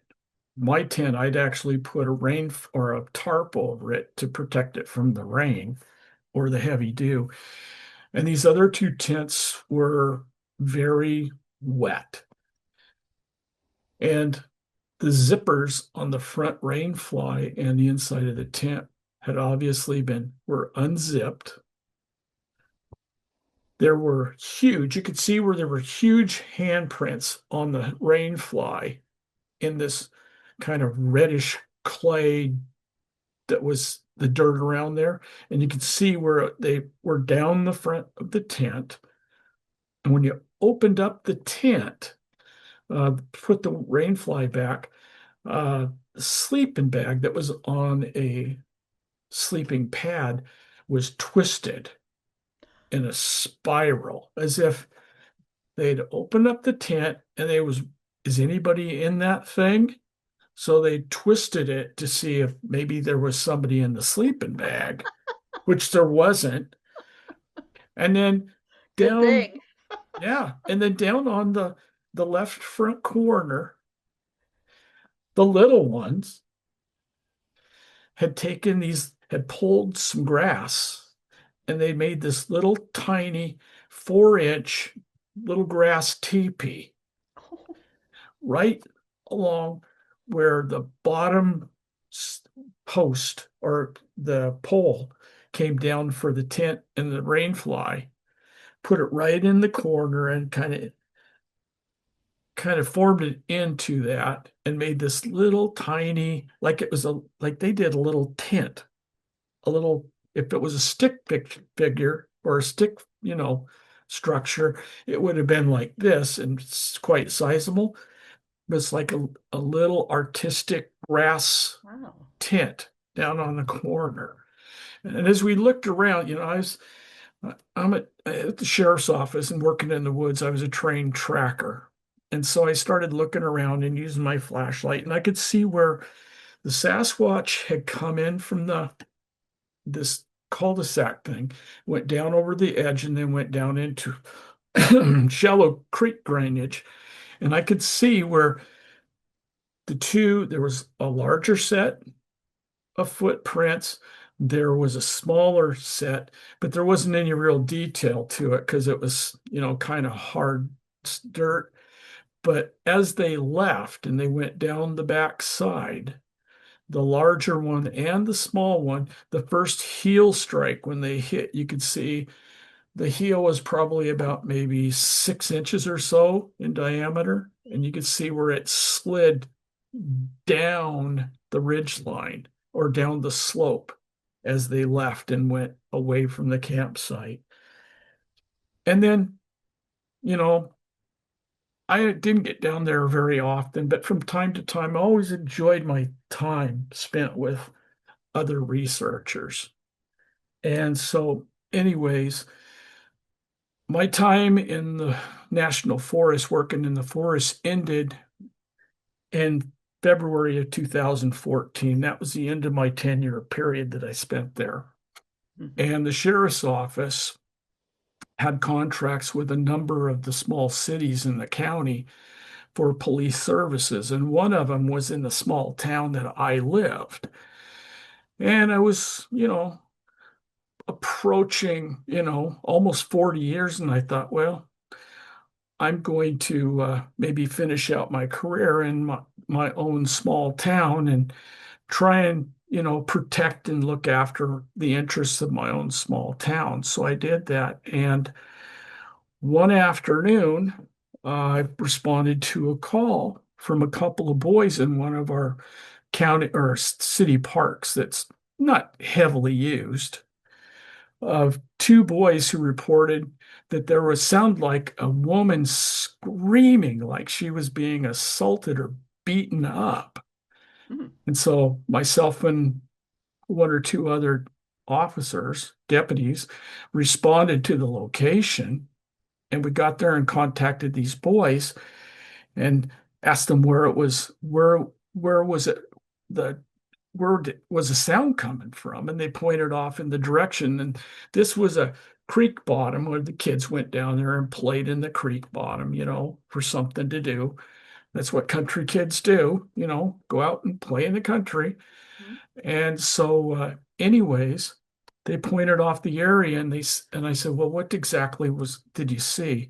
Didn't see anybody, but there was this these small trees that were just shaking violently back and forth and shaking, and that's where the screaming was coming from. Well, we went back down there and couldn't find anything. But the thing is, that there's a lot of documented cases of screaming and all that sort of stuff that takes with vocals for whatever reason. I mean, the Sasquatch are just like us. If they get upset for some reason, they're going to take out their anger on whatever's there, and they bend or snap trees or shake trees or whatever, Scream. scream to the top of their lungs, whatever they were mad about, but they said it sounded like a woman. We went down there, couldn't find anything, and so I went around and checked some of the rest of the park and see if I could pick up any tracks or whatever. And I came into this one area where there was some tall grass, and I noticed that looked like something or somebody there was grass about maybe 4 inches, 5 inches tall, nice and green and lush. Looked like they'd been taking their hands and plucking it, grabbing it, maybe eating it. I mean, that's, they are in the environment they have to eat, and they eat whatever's out there, whether it's berries or grass or salmon or whatever. And so anyways, I saw this plucking, and then down there was a ravine that went down over the edge, and there was this blowdown tree that was about 18 inches in diameter, and it was about maybe 3 foot over the edge of the bank. And I noticed that there was impression in the soft dirt above this log, and then below it there was a heel strike that slid about maybe 3 feet down the slope, and then another step. And between the distance between the step in front of the log and the one behind the log was probably around 10 to 12 feet. And there's no way a human could step that way. And it was obviously a very heavy heel strike. And so whether the individual that screamed had come through that area, or there was a male and a female or something, and maybe he did something with or against her wishes. And so she was screaming and yelling and, taking it out on these small trees and shaking them. Of course, they were dematerialize, cloaked, whatever you want to call it. There's a lot of reference to, you know, uh, when you can't see them, but they left there. And so, anyways, subsequent November of the end of November 2018, after being there in the city for 4 years, I decided to retire, which I did. And my wife and I had already decided that um, we were not going to stay in the state of Washington because it was just way far politically, it was contrary to what our wants and desires were. You know, the whole left coast, as everybody refers to it. And we didn't want any more part of it. We didn't have any more kids in the area. Our kids had moved away growing up. Had a son that was down here in Georgia. He'd been in the army and met a young lady. He came back home for a short while and she was writing him and he was writing her, calling and saying, geez, I just can't stand being away from you. Oh, So he moved back down to Georgia to be with her. They got married. And the following year, we moved down to be with them. And so that's what brought us to Alabama. They were in Columbus, Georgia, and we moved right across the river from them and a little bit north. And I moved into a fairly upscale apartment complex. There was probably 200 apartments. There's like 16 buildings, and there's like 8 apartments or more in each building. So there was sizable number, large open parking lots and what have you. And I used just for something to do for exercise, I used to walk the parking lots, you know. I go out and I walk for 2 hours and maybe do sometimes I might stay out for 8 or 10 miles, you know, just walking just for exercise. And at the time, um, I was this was in about November, I think, or December of 2019. Um, I had found a book. You know, I was always reading about Sasquatch, Bigfoot research, different books for different people. And, you know, like I said, I knew a lot of people, worked with a lot of people, well known, um, and learned a lot from them. And one of the things that I had got, I don't know if you could see this, there was a book that was put out called Woods Works Sasquatch Speaks. And it was written and produced by a gentleman by the name of Tom Cantrell and Brian Douglas Bland. And they'd been up in Vancouver, BC, I think it was Vancouver Island, and they were documenting glyphs that the Sasquatch would put down on the ground and use for communications. And I think most of those were probably designed for communications between the different Sasquatch people and clans that were in the area that had certain meanings that us humans probably didn't have much knowledge or understanding of what they were for. But they would go in and they would take pictures of these type of glyphs, mhm. and then they would leave the area and they would come back sometime later and they would take follow-up pictures. And the glyphs that had been left before when they left, they would come back.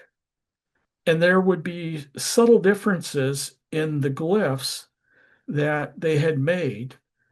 And they again would document the changes in the glyphs.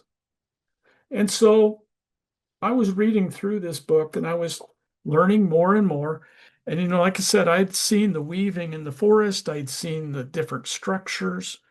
Actually, had a campground that was closed down in the winter. I went into this campground and there was this huge TP lean-to type wooden structure that they had gathered. trees and little limbs from everywhere is covered with moss and what have you. And as I say, they don't sleep in these things. I think it's just a form of art and entertainment that they put these things and build these things up. But anyways, um, I was reading through this book in November or December of 2019. And during that time, I started going, I was starting to pick up on this energy again. And to me, it's like, well, I know Sasquatch are virtually everywheres. Maybe they're here as well. Because when I left Washington, my thought process was not knowing what I know now. I thought, well, the Sasquatch that knew me in Washington State, I no longer have contact with them. I'm here, they're there. My time with the Sasquatch is done. But I still had the interest in knowing more about them. So I kept reading and working. And as I was on my walks around this apartment complex, I started looking for and finding subtle little glyphs in the manner in the way of small sticks, long pine needles that were twisted around or bent in one way, which most people would think, no, that's nothing.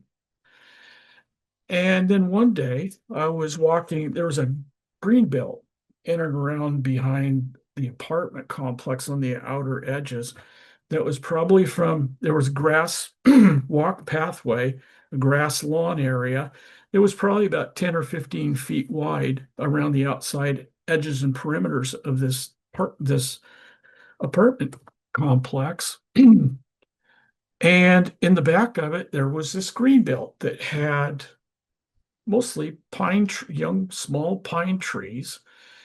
And I kept feeling that familiar energy that I had become accustomed and known in the forest in Washington State. And I thought, geez, could they have followed me there? Or at least maybe there's some other Sasquatch in the area. I know they're everywhere, but for them to contact me, you know, that's kind of odd. And I was looking around, I'd walk around and I went into this. I would go, I'd see these little glyphs all over the sidewalks, in the grass, all around the complex. And I would walk by them, I would see them, and they'd be changed. Or I'd walk through an area, and on my second round through, where there was nothing, I would see these small, what would mostly be insignificant little, whether it was two sticks that were crossed in an X, or it was that typical, the Christian fish emblem that is often used. Similar to this, that's on the front. Well, let's see if I can see that deal Yeah. there. You can turn it and you can almost make out and see that design Mm-hmm. and the cross. Well, I started looking and I started seeing these glyphs in the area. Very, very small, very, very subtle. Then they became very, very prominent with sticks in and propped up through the chain link fence on the outside edges, all kinds of intricate little different designs. And I was like, dang, they are here. And I could feel the energy. So I would go out and I would walk in this green belt around the area, knowing that they were there, but I couldn't see them.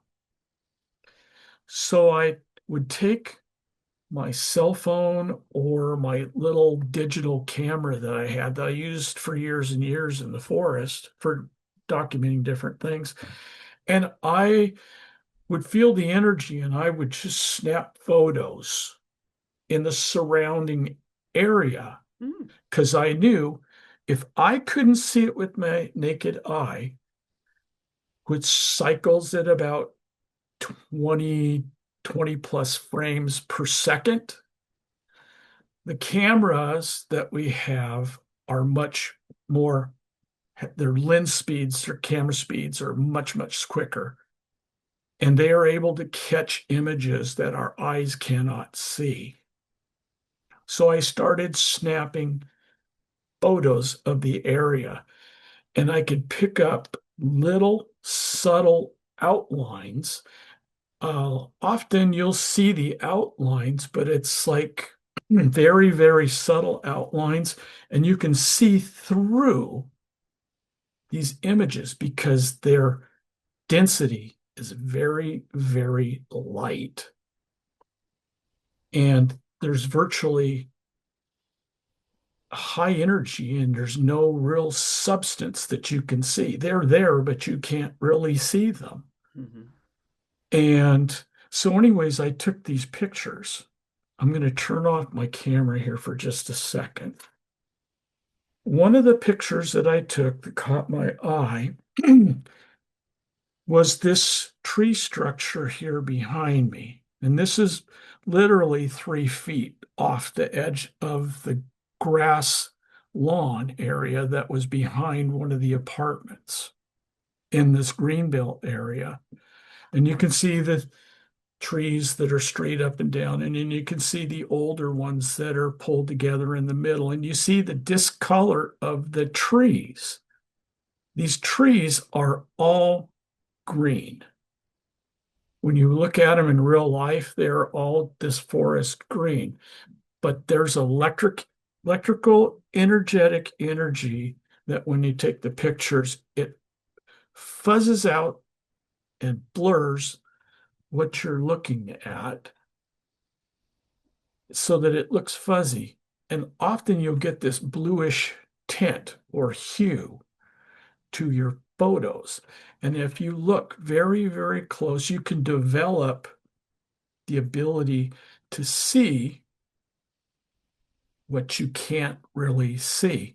And there's a pareidolia type phenomena that they say, well, if you're looking for something, you'll see things that aren't there. Well, to a certain degree, that's it.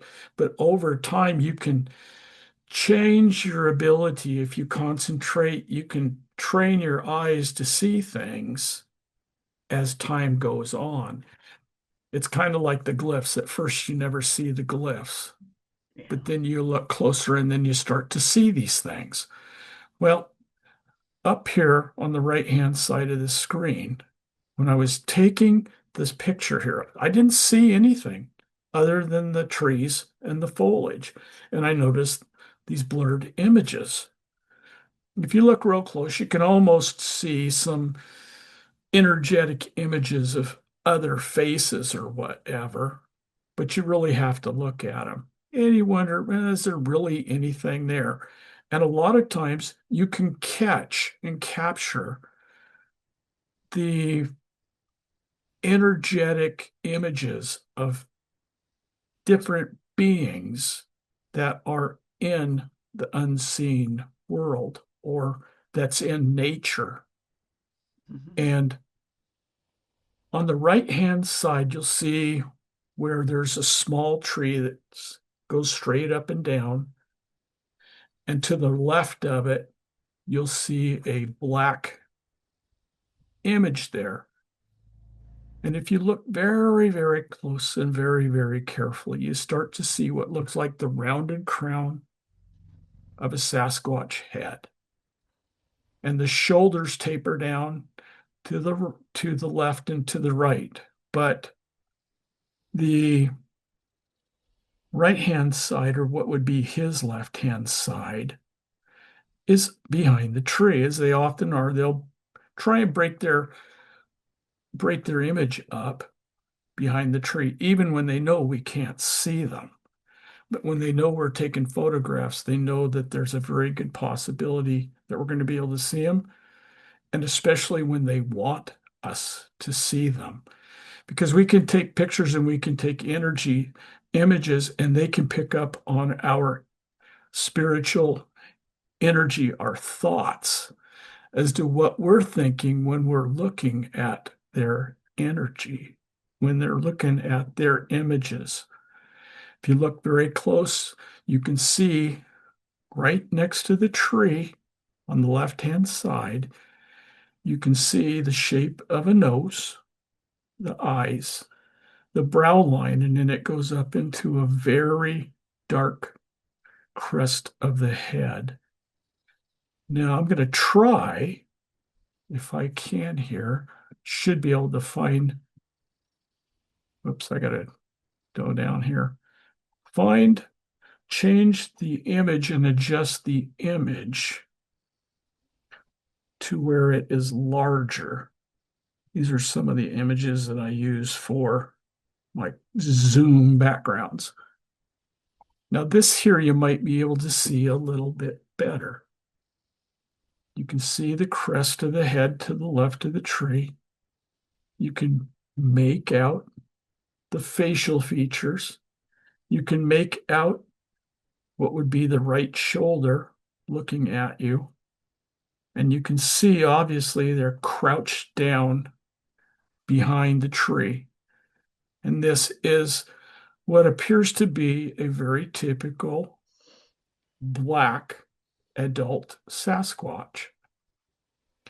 Well, about the time that this happened, I was still reading through this Woods Work book, trying to educate myself more and more, and I was seeing more and more.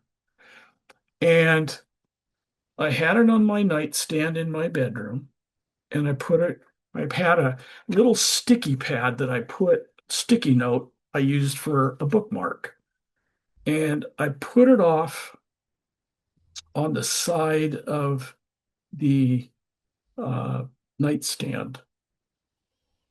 And this little glyph right here is, if I can get it to come up, is very, very interesting.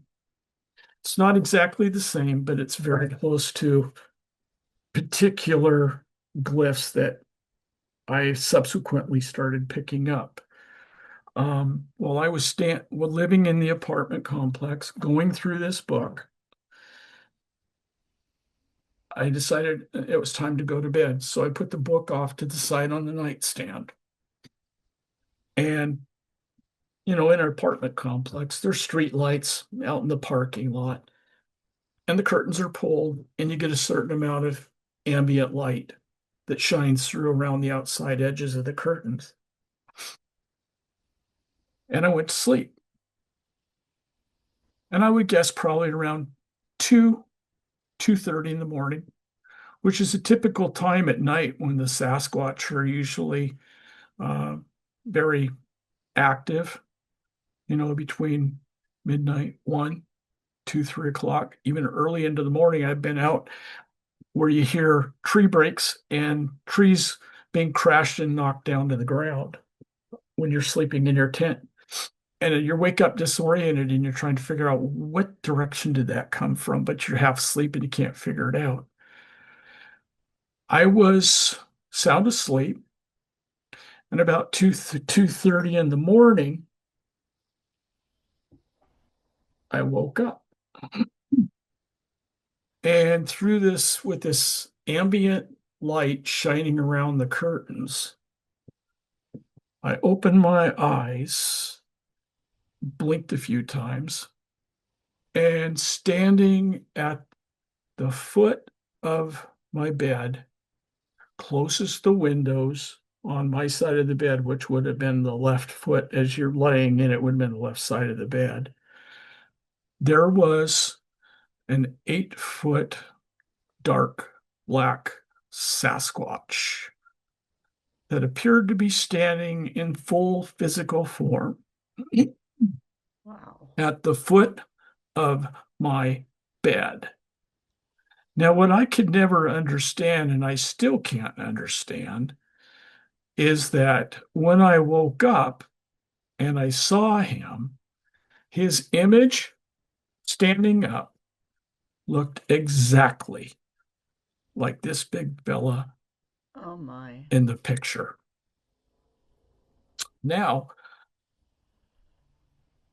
as I woke up, and I saw him, and I couldn't really make out the fine details of his face, just enough to recognize that it was a Sasquatch in him. He says, I have to go. When you wake up and there's a Sasquatch standing in your bedroom at 2 o'clock in the morning, and you hear telepathically,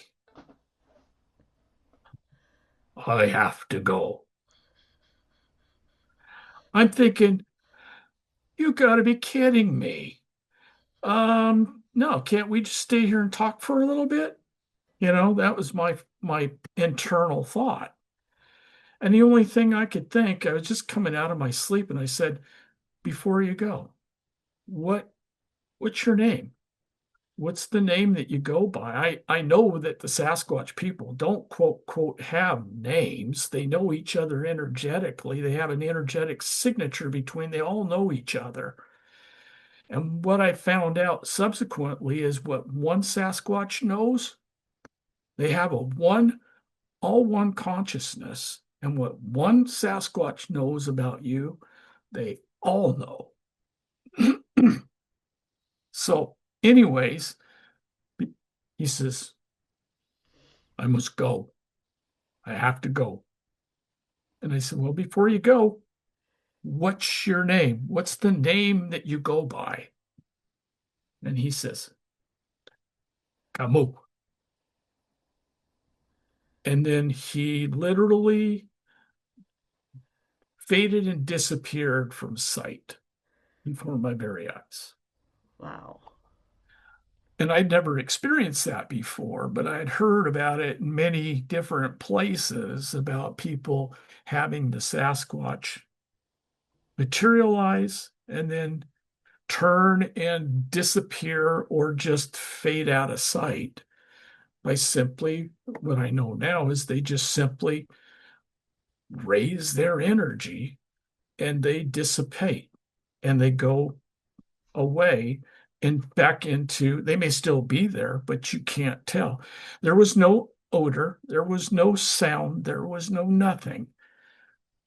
My wife was sleeping in the bed next to me, completely clueless of what had taken place. I reached over on the nightstand and picked up the book, opened it up to the book marker. I had a pencil and I wrote whatever I wanted to remember the name so I knew whether this was a dream or if this was reality when I woke up in the morning. And so I wrote Kamu,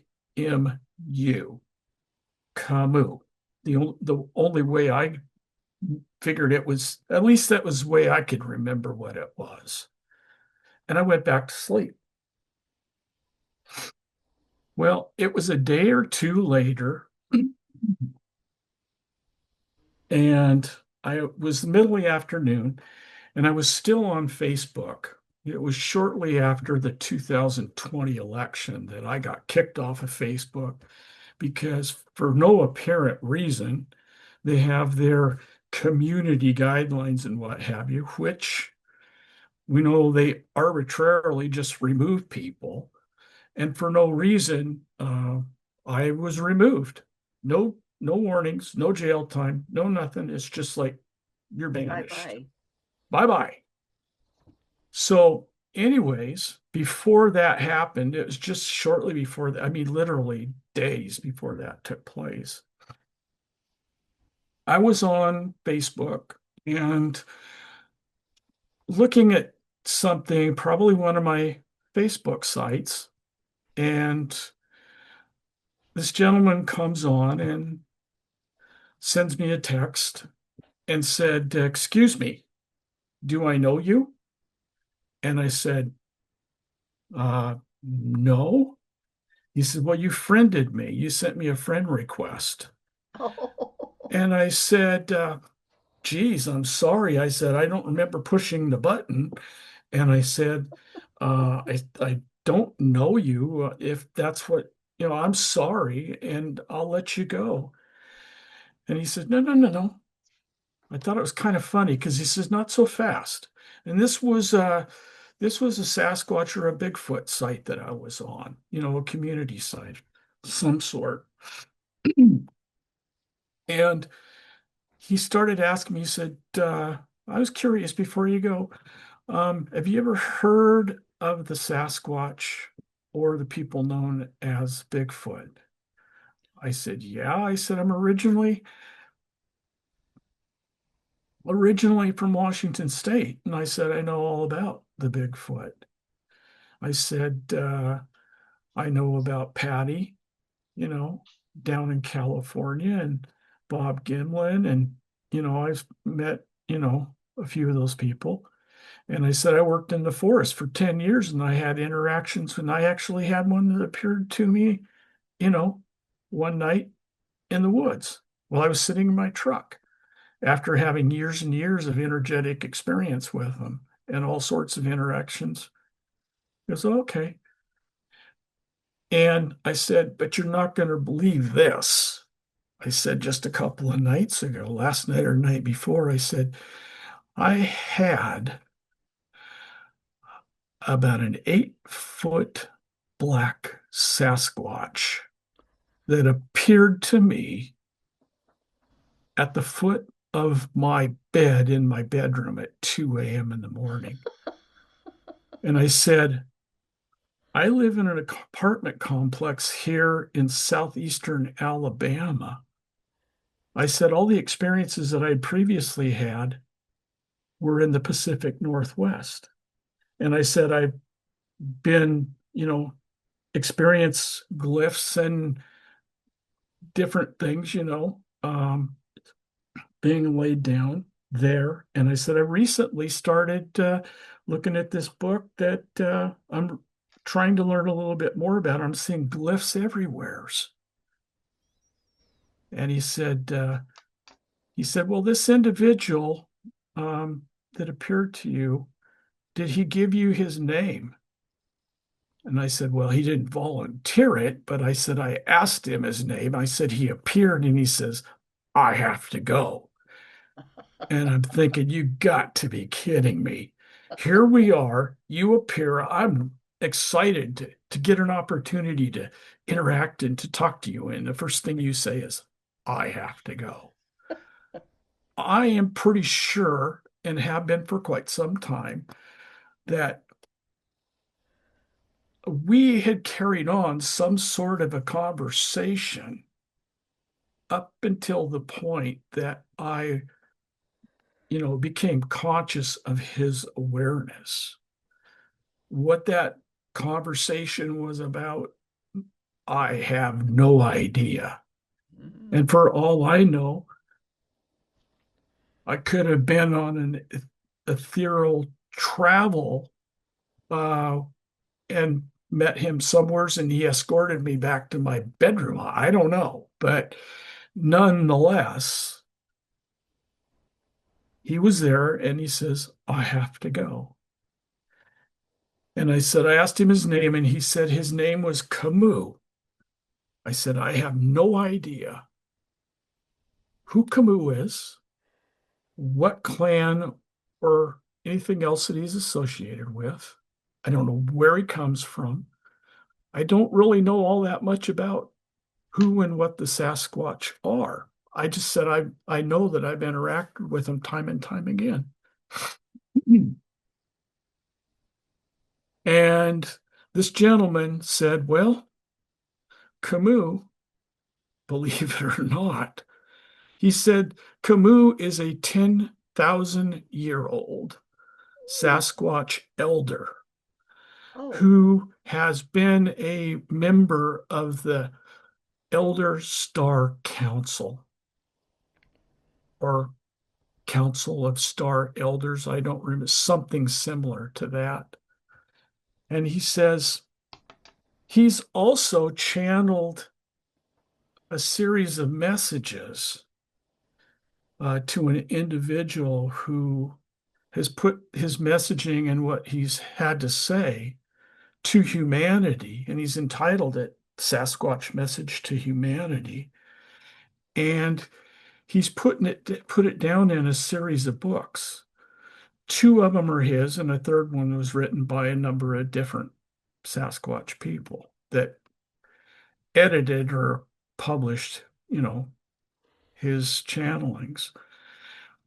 And I didn't know any of these people. And he said, and the person that he channeled to, his name, he goes by the name. It's not his real name. His name is, his author name is that he uses is Sunbow. And this guy that had been befriended was had some French sounding. I don't remember what it's Jean Pierre or Lydia or something like that. And I didn't recognize the name. But then he says, and that person, Sunbow, that channeled and published these writings and messages from Camus, I'm Sunbow.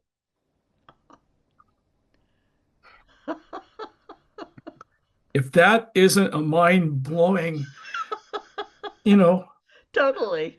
a, Totally. a, a Sasquatch elder that comes to me in my bedroom, no more 10,000 years than old. 10, yeah, 10,000 years old, no more than gives me his name and says, I must go.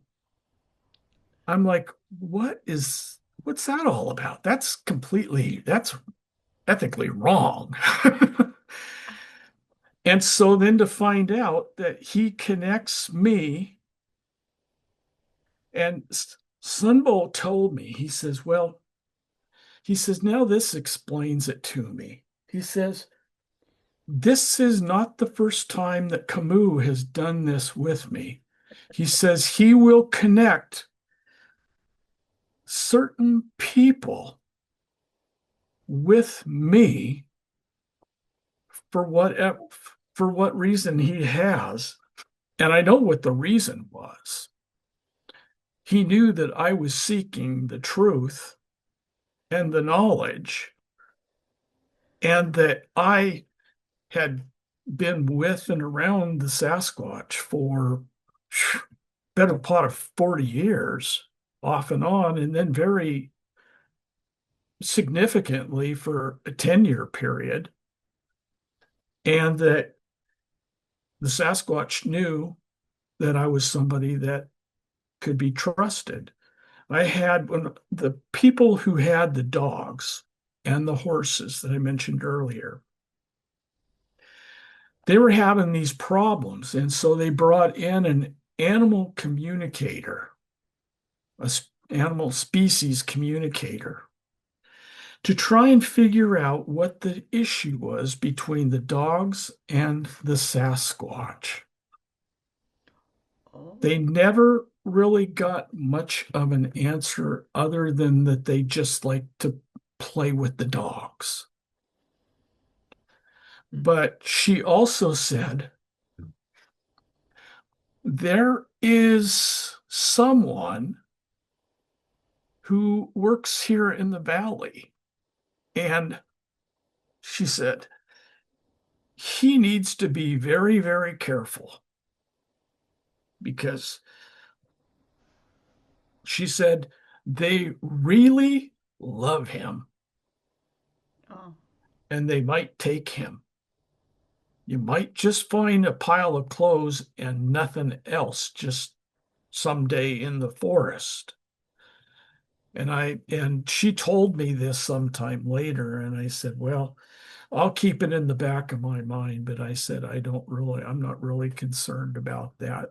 I think I feel fully comfortable in where I'm at and my situation and my position with the Sasquatch people.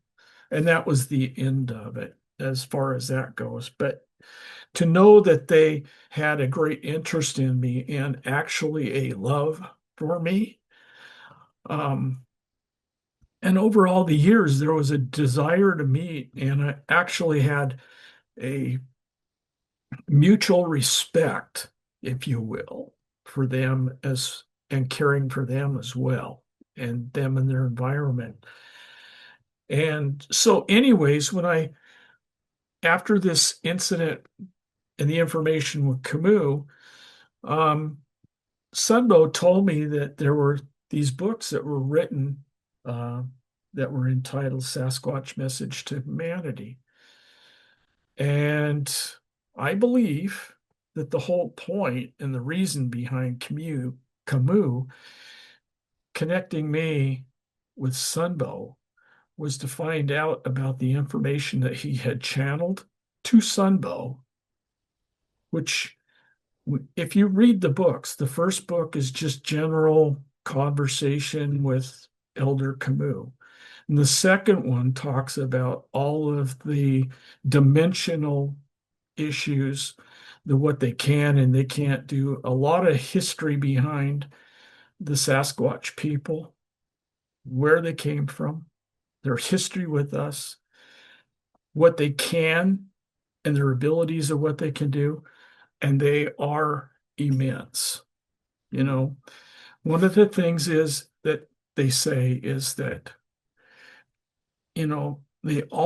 the researchers have always found hair samples and this and that and the other.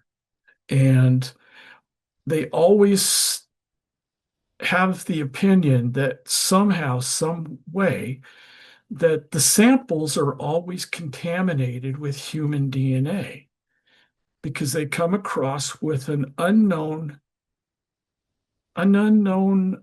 primate and human DNA. So they've got to be, the theory, the idea behind it was they've got to be contaminating and not handling the specimens the Mm. right way. Well, what the Sasquatch message to humanity and what Camus has told us is that the Sasquatch are our elder brothers and sisters. They were created much in the way that we were. We were manipulated much more genetically than they were. We have 22 different star seeds that have intermingled their DNA with humanity. And a lot of people don't even know about this. And they're blown away. And it's just like the message or the idea of Sasquatch being a living, breathing entity is so far out there with a lot of the general public. They just think it's a myth and a legend. And when Hmm. you start talking about all of these different things, you start talking about spiritual energy, dimensions, interdimensionality, multidimensionality, shape shifting, being able to travel through physical barriers, being able to travel through vortexes, wormholes, and transmit themselves from one place to another. It's shape shifting, making themselves to appear as something that they're not. These individuals can live in the inner city or travel through towns or inner cities just by simply changing, shift shaping, and changing their appearance to appear to be a dog or a cat or a coyote or a crow or something else natural in the environment to be able to pass through unnoticed. If you are in an area where you don't normally see coyotes or this, that, and the other, and or you sense that there's a Sasquatch in the area, I've mentioned this to different people, and they said, that's weird because we've never had any coyotes in this round, but I hear these weird howls in the woods and this and that and the other. In the daytime, we've seen some coyotes moving through the area, and we've never had that before.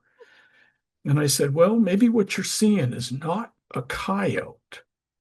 I said, maybe you've seen you've seen a Sasquatch that's shifted their shape to make themselves look differently than they real are. And we know that there's, believe it or not, there's all kinds of higher dimensional, higher frequency beings that are out there. This day and time, we have 3-1 Atlas that's being talked about, and people talking about what is it? Some people think, well, it's an alien craft. It's here for the human ascension purposes. Others say, no, it's just passing through. It's causing a lot of chaos and commotion in society. We have all these energies and all these ejections coming from the sun and the cosmos coming in here, making people feel and exhibit all kinds of weird physical things that they've never dealt with before. And there is a certain number of the people out there that know much more and are awake to a much more of the truths of what's out there than some. And those of us who talk about these things, everybody thinks it used to be known as, the woo-woo, of society. The woo woo crowd. Yeah, Yeah. we talk about, uh, energetic, you know, telepathic Sasquatch. This is all things that they can do. And, I never talked about my experiences much. And then somebody found out I was talking to somebody and made mention to somebody about my experiences. And they were associated with a group and they asked me to talk. Would you talk? And I says, I won't talk to anybody unless it's a highly spiritual, awakened environment of people that are like-minded and open to accepting the truths. Because I said, all you're going to get is criticism, ridicule, and you're going to become the brunt of a joke. That's why so many people keep their mouths shut. And, when I was a police officer and working, I kept my mouth shut about it. I talked about people within the Sasquatch and Bigfoot community and the people that I went out and did certain research things with, you Hmm. know, and meeting people like, the late Brian Sykes from, the UK that was the geneticist that uh, who worked with and get forwarded samples to and this and that and the other. Unfortunately, he's passed away, but working with different well-known researchers in areas and getting to know them, that very, very nice people. But some of them, tend to go after others in the community, and that's Yeah. that's sad. But anyways, It's been that exciting having you do that's this. about it. And yeah, it's about it in a nutshell. A And nutshell.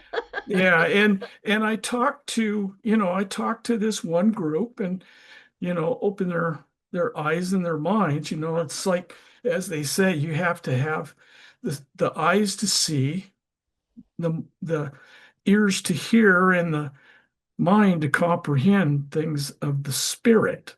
And if you're not able to do that, you can't see, you can't learn, you can't ascend to the knowledge level that you need to accept these things. Sometimes it's easier to accept and to believe and then try and discredit or debunk the truths rather than to poo-poo it and say it doesn't exist.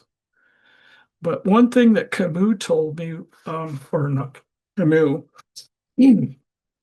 is Redbow, or excuse me, Sunbow told me before we disconnected. I've never met him in person. I've only talked to him the one time. I've chatted with him just briefly online. Uh, he has his own site, and if you look, you can find Sasquatch Encounters. And he's connected with some other people, which some people, uh, guilt by association, so to speak. But, I treat people one-on-one as I know them. Um, and so I don't place judgment on people. There was a time when some people I thought they were absolutely bat crazy. And then my knowledge increased and my experiences increased. And it's like, no, they're not as crazy as I thought they once were. They're Yeah. just the same as I am. And so, Yeah, I see more it's and more people who are willing to listen now, and they want to know. They want to hear the yes, stories about other yep. experiences that people are having. Well, the one thing is another thing that the Sasquatch says is that humanity is in the process and on the verge of elevating and ascending into a higher dimension than what we exist in the 3D here now. And when we finally make that leap into the fifth dimension, where the Sasquatch are most of the time, or into the sixth, they've already made that leap. They've already gone through that process. Yeah, What, who knows how many years, millions of years ago. We're just now getting to the point to where we're elevated to that.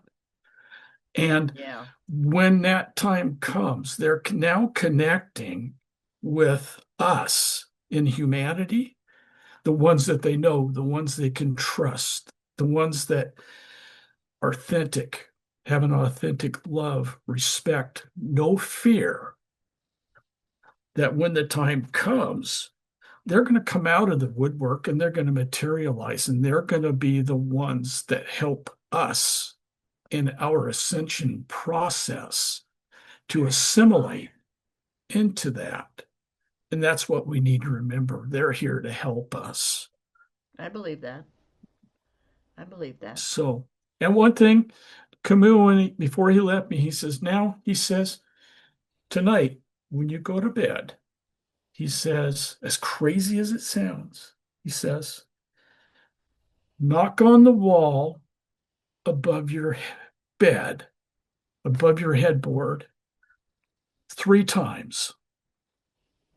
And he says, don't be surprised if in the next night or two, after you do that each and every night, that you're not awoken sometime during the early morning hours with a heavy pressure of a hand on you 2 days later, or even maybe the next night. I thought, because he says, yeah, they stay in the walls. We've heard, yeah, they're in the trees. Hmm. Well, they're in the walls too, because any any um, any individual, any being that can increase or decrease their dimensional size, frequency, dimensional intensity, they can live just about anywhere. And when you're pure, consciousness is pure spiritual energy, nothing more. There's nothing material about it. So that energy can go into the trees. They can draw the energy, they can give energy. As others have said, they can heal. They have incredible ability. But, anyways, I woke up a night or two later at 2 o'clock in the morning. It's that witching hour, if you will, the Sasquatch hours, to a heavy, heavy pressure, very gentle, but a heavy, wide hand in the middle of my back, right between my shoulder blades, that went 1, 2, 3. I rolled over, expecting to see Camus again. Didn't see a thing. Hmm. It was just his energetic presence making that contact with me. Nice. And that's all I heard. And the talk that I've given to other people, I've told them basically the same thing that I've told people here tonight or today, and they've done the same thing. And I've gotten reports back. You're not going to believe this. I knocked 3 times on the wall after I heard your talk. And I didn't think anything would come of it, but I thought, hey, what if? And they were staying in a hotel room. They didn't get the pressure on their back, but they said they were on the upstairs floor of a hotel while they were at a event of some sort. And at 2, 3 o'clock in the morning, they woke up to heavy footprints or heavy foot strikes running up and down the length of the roof of the motel room that woke them up. And they said it was just very short lived and then nothing. I said, well, what do you think it was? They said, I don't know. I said, I can guess. But who knows who really what it was. I don't know anybody at 2 o'clock or whatever in the morning runs around on the rooftop of a hotel, you know. Start paying attention to those things now. Yeah. There's a lot of things out there about this world that we don't know about. And in time, we're reaching that point now. There's so much chaos in the world because we're starting to learn more. Many of us are becoming consciously aware. Hmm. And all I can say to those that are concerned, there's one divine source that's in charge of it all. It's God, and we need not fear anything. Just look forward to the world that you'd like to see come to be, and don't concentrate on what is now because we're in for some huge changes. Yes, sir. We So are ready. I will call it an end to that. I hope people have enjoyed this. Um, like I said, there's a lot of us out there that have been doing this and having these interactions for years and years and just never thought much of it. And then when you get towards the end of your journey, you realize that it wasn't just a journey. The journey's not over. They want you to be part of their community. They want you to be emissaries. They want you to be ambassadors. They want you to go out and tell others about what you know to be the truth so that others can open their eyes to see what the reality is behind these individuals and so many higher advanced societies that one day we're going to go in, as some people say, we're going to become part of the Star Trek Yeah, society, that's what I hear. you know, and it won't be a first contact. Believe it or not, it's going to be a reunion. That's what makes it nice. Very, very Yes. well said. Very Mhm. well said. I've really appreciated you with all your stories. They're wonderful. Well, I hope people can enjoy this long and lengthy spiel. It's probably the most information that I've ever had the opportunity to sit down and give. Well, we Um, and appreciate that. I'm not the only one that knows this. All of us have a little bit more information in one way or the other, and together we all come around, and through that we all learn from each other, and we Yeah, all learn the little truth. tidbits here and there. Yes, Little indeed. bits. Very good. Okay, well, thank you very much. And who knows? You have new experiences, let me know. Yeah. Well, I'm still having experiences in the way, the thing is to remember is the Sasquatch may contact you. And some people like Dr. Matthew Johnson that have a regular, very intense um, interaction Hmm. with the individuals that he's dealing with, um, may be different entirely than somebody else. They will contact you if and when they have something to tell you, if and when they have something they want you to do. You Oh yeah. know, there is a season that comes and goes in periods of time where, you know, where you may not do anything, and then other times where the light may come on. I know that after I gave my first talk, 2 o'clock in the morning, I woke up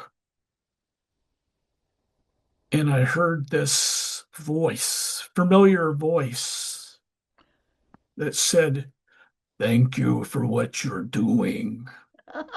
I love that. And then when I was sleeping, I also woke up one night with these flashes of bright lights. And I thought, is this a download of some sort? It was a systematic flashing of a digital pixelated kind of image, back white background with a black image on it. And it was a Sasquatch image from the waist up that was flashing, followed by one of the Roman um, crusader type helmets. Mm-hmm. And Yeah, then, yeah, yeah, yeah. and then the third image was an arm holding a syringe with a needle on it. Ooh. And it would flash between Sasquatch, Crusher helmet, arm with a needle, Sasquatch, Crusher helmet, arm with a needle, flash, flash, flash, flash, and it continued like that. And I was like, what's going on? So I opened one eye and it quit. And I opened both eyes and it quit. I closed my eyes and it started back up again. And then it quit. And I was like, what was that all about? You know?